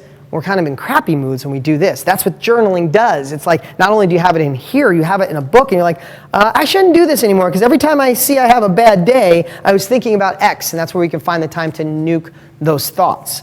Okay? Learning it, not. Oh, and making your not to-do list something that you look at regularly, right? As a routine, as a routine for me, as you're going through the day, as you're going through the week, what can you look? Okay, give me your questions, guys. We're heading into the final few minutes here. So any questions you have, let me know. But when I'm saying not to do list, make it a part of your routine to say, why am I doing this? Why am I driving over here? Why am I talking to that negative person? Why? And start making a not to do list that's a running list. And all of a sudden, when you take something off, it's creative destruction. If you want to have a breakthrough, you got to break something. If you want to find time, you got to throw something away or delegate it or automate it so you can slide out the thing that's not working and slide in the thing that could take your life to the next level. Guys, this has been amazing. We got a few minutes here. True, not to-do list. I'm 57, never journaled. Well, Timothy, I never journaled to this year either, but I would say this book is like what, $1.50? Go grab a simple little journal book or anything you want to do. Maria, you're welcome for sure. Your turning point, yes, exactly. Go get yourself a journal and start journaling at night. It's a lot of this stuff. I think we put an emphasis like, oh, meditation. No, meditation. You go on YouTube and you can find one that fits you. Journaling, there's no special way. Journal, just write down at night what you think could make you grateful, make you appreciative, and set the intention for the next day. That's journaling, and you'll find what works for you. Templated, exactly. Sorry, ready this? Thank you. Oh, you're welcome. Outstanding. Oh, thank you very much. I appreciate it. When is the Deal Lab? We got the Deal Lab people. My team knows. Just email us or leave a message below. Jeremy can reach out to you. He's on with us right now. And for those of you, again, if real estate, again, you could see this is all about the training. But so many of you have asked me, what is the best way to make money in today's society? What is the side hustle, the side income, the side business I could start from home? I don't have a lot of money. I want to do it risk-free. I can't travel. That's wholesaling. For me, that's wholesaling. And so many of you, I think the majority of you on here already have either the Real Estate Profit System or Real Estate Profits from Home. Congratulations, you know it's an amazing course. If those of you don't, we made it available here. You can grab it. And the Set for Life course is the foundation. If you have a business and you want to take it to the next level, I share the unfair advantages that I think have changed my business, changed my life, allow me to overcome those obstacles when it comes to marketing, selling, persuading, negotiating, and then how to bond with your clients and build a long tail, build a long relationship, build reciprocity. I believe that the unfair advantages. They're two really great courses. We were going to sell them separately. If you guys have any interest, just get the Real Estate Profits from Home course. There's a link here on this page, a Real Estate Profits from Home course. I think there's I can tell you the URL too. Just click it and get it, and you get both for the price of one. Don't buy both. Just buy the Real Estate Profits from Home course, and we're going to include the Set for Life course, which is $497. We're including that for free. And then if you are, I think I wrote this down. Oh, if you're watching us someplace right now, if we happen to be on YouTube and you don't have a link, if you go to deanscourse.com, I saw Jeremy text me that before, deanscourse.com, you can get Real Estate Profits from Home. Okay, let's see. Let's see. Thank you so much, Dean. Oh, you're welcome. I appreciate all the thank yous. I remember wholesaler property in Tulsa. I'm a rehabber. Awesome. Monica is a great place to find it.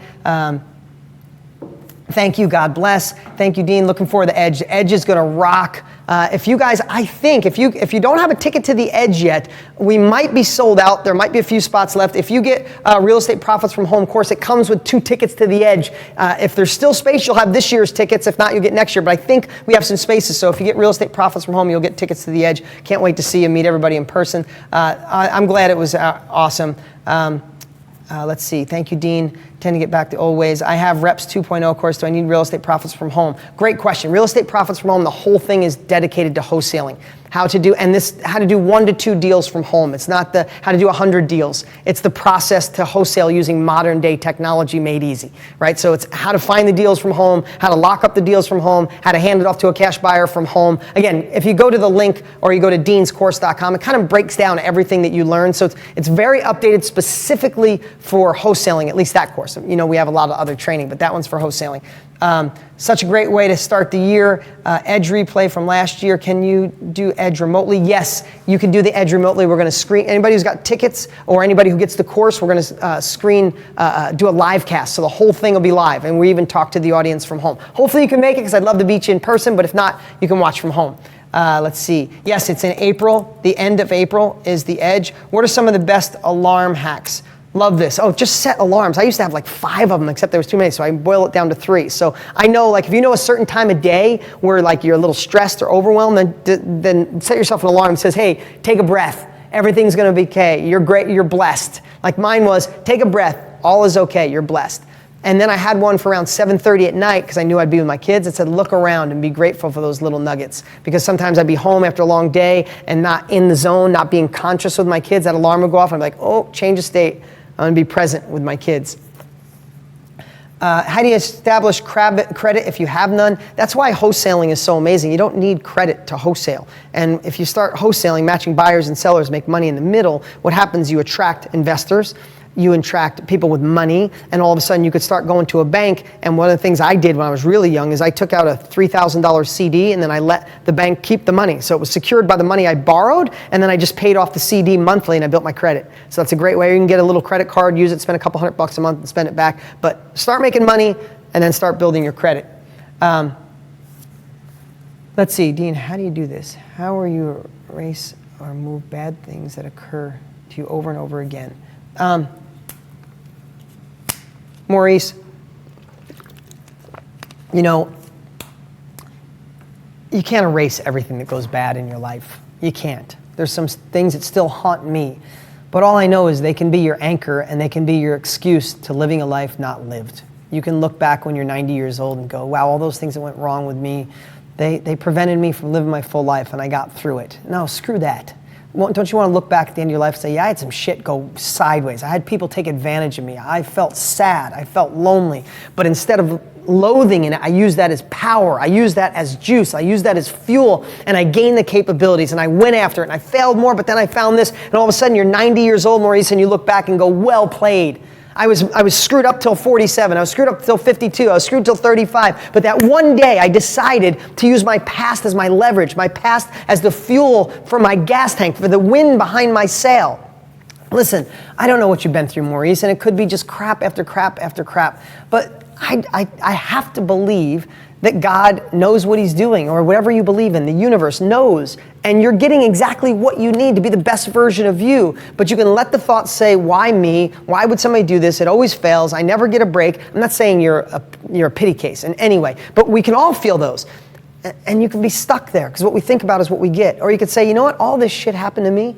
And you can take my mantra that I use and say, if I can get through this, I can get through anything. You know what? This week, do me a favor. When you're thinking about that, say that mantra, steal mine, and say it 50 times and start saying it with more enthusiasm. Get your body involved, get your physiology. If you say it and you believe it, if you're like me in any way, you'll get goosebumps on your face, goosebumps on your arms, and you'll start believing. Your subconscious will believe. And here's the crazy part. When you start believing no more shit will happen to you, guess what? Sorry to say, no more shit will happen to you. I don't know if it's God, I don't know if it's the universe, I don't know if it's the energy we put out. You start putting that energy out, you'll be bulletproof. It's just the way it goes. How to master follow through. I bought the Reps 2.0 a few months ago and stopped for some reason. Your thoughts, one bite at a time. Who said this? Isaiah. Isaiah, anything new is overwhelming. Anything new, right? The job you're in, being a parent, when I first became a parent, anything new is scary. But when you do Kaizen is the art of one step at a time. How do you eat an elephant one bite at a time? How do you run a 1,000-mile race? One step at a time. How do you become a real estate investor? One module at a time. watch it. If you get the Real Estate Profits from Home course, we broke that down step by step. Even the reps course, step by step. Digest enough to where you get it, go practice it, put it in play, come back. And remember, we overestimate what we can do in a year and underestimate what we can do in 5. If you think getting a course like this on a Monday and you're rich on Wednesday, you're setting yourself up for failure. That's not the way it is. But if you can slowly implement and put things in place, you've already done amazing things in your life. You wouldn't be here if you didn't. One step at a time. Kaizen. Google the art of Kaizen. It's just one little step at a time. It's how they rebuilt Japan after World War II. Guys, you have been amazing. I appreciate it. Dean, your turning point. I appreciate it. I promise to myself every day I'll read something inspiring first thing in the morning. Amazing. Listen, if you had a breakthrough today, say hell yeah. If you don't want to say hell yeah, just say yeah. But I want to see him come in right now. If you had a breakthrough, if you had a thought, something that's going to stick, something that's going to change 2018, if you're saying yes, 2018 is finally going to be my year. If you learned something today you didn't already know, I want you to say hell yeah. And lastly, this is, again, I'll just tell you real quick, if you don't have Real Estate Profits from Home or the Set for Life course, you get them both today for the price of one. We're just doing that today. We're doing that because you guys are awesome and you're spending this time with us, 3 hours. I want to give you capabilities and show you can. Of course, they come with an unconditional money back guarantee. And I'm not doing a big pitch. I'm not even showing you slides, just telling you it's amazing. You want to create a new side hustle. If you don't have one of those courses, you need both of them. You get them for the price of one. But get Real Estate Profits from Home, because then we'll include and send you an extra email with the Set for Life course. We're going to sell them separately. You get them both for the price of one. And yes, you'll be with me live monthly, which I love. You'll get tickets to the Edge if you don't already have them. Again, I think there's some space left. It's going to be close, but I can almost guarantee there's enough space left for you. Get in today. You can have it. And let's have an amazing year. Guys, thank you for all. You know what? Chris, that's exactly what I was thinking. Heaven, yeah. That's cool. Heck yeah, heck yeah. I love all the heck yeahs coming in. What's your favorite green powder? Green juice is my favorite. If someone could give a link, we have a link for it in Organifi. It's Organifi's green juice is my favorite, and we have a link. My buddy owns the company. We have a link where you get a discount. Jeremy, if you could push that link out, or maybe we can put it we'll put it in the back office. You're part of the Inner Circle member. Jeremy, can you make it, please? I'm talking to the computer, like he's watching. If we'll put the link to green juice in the back office, you guys, I think you get a free month or something like that. It's my favorite. It's the only juice I give it to everybody I love and care about. It's the only one that tastes good, and the guy obsessed on making it great. Hell yeah, that is awesome. Thank you, thank you. This has been amazing. New Year's Day, we spent it together, but wasn't it worth it? Wasn't it worth to set your year out in advance? We could always put it off.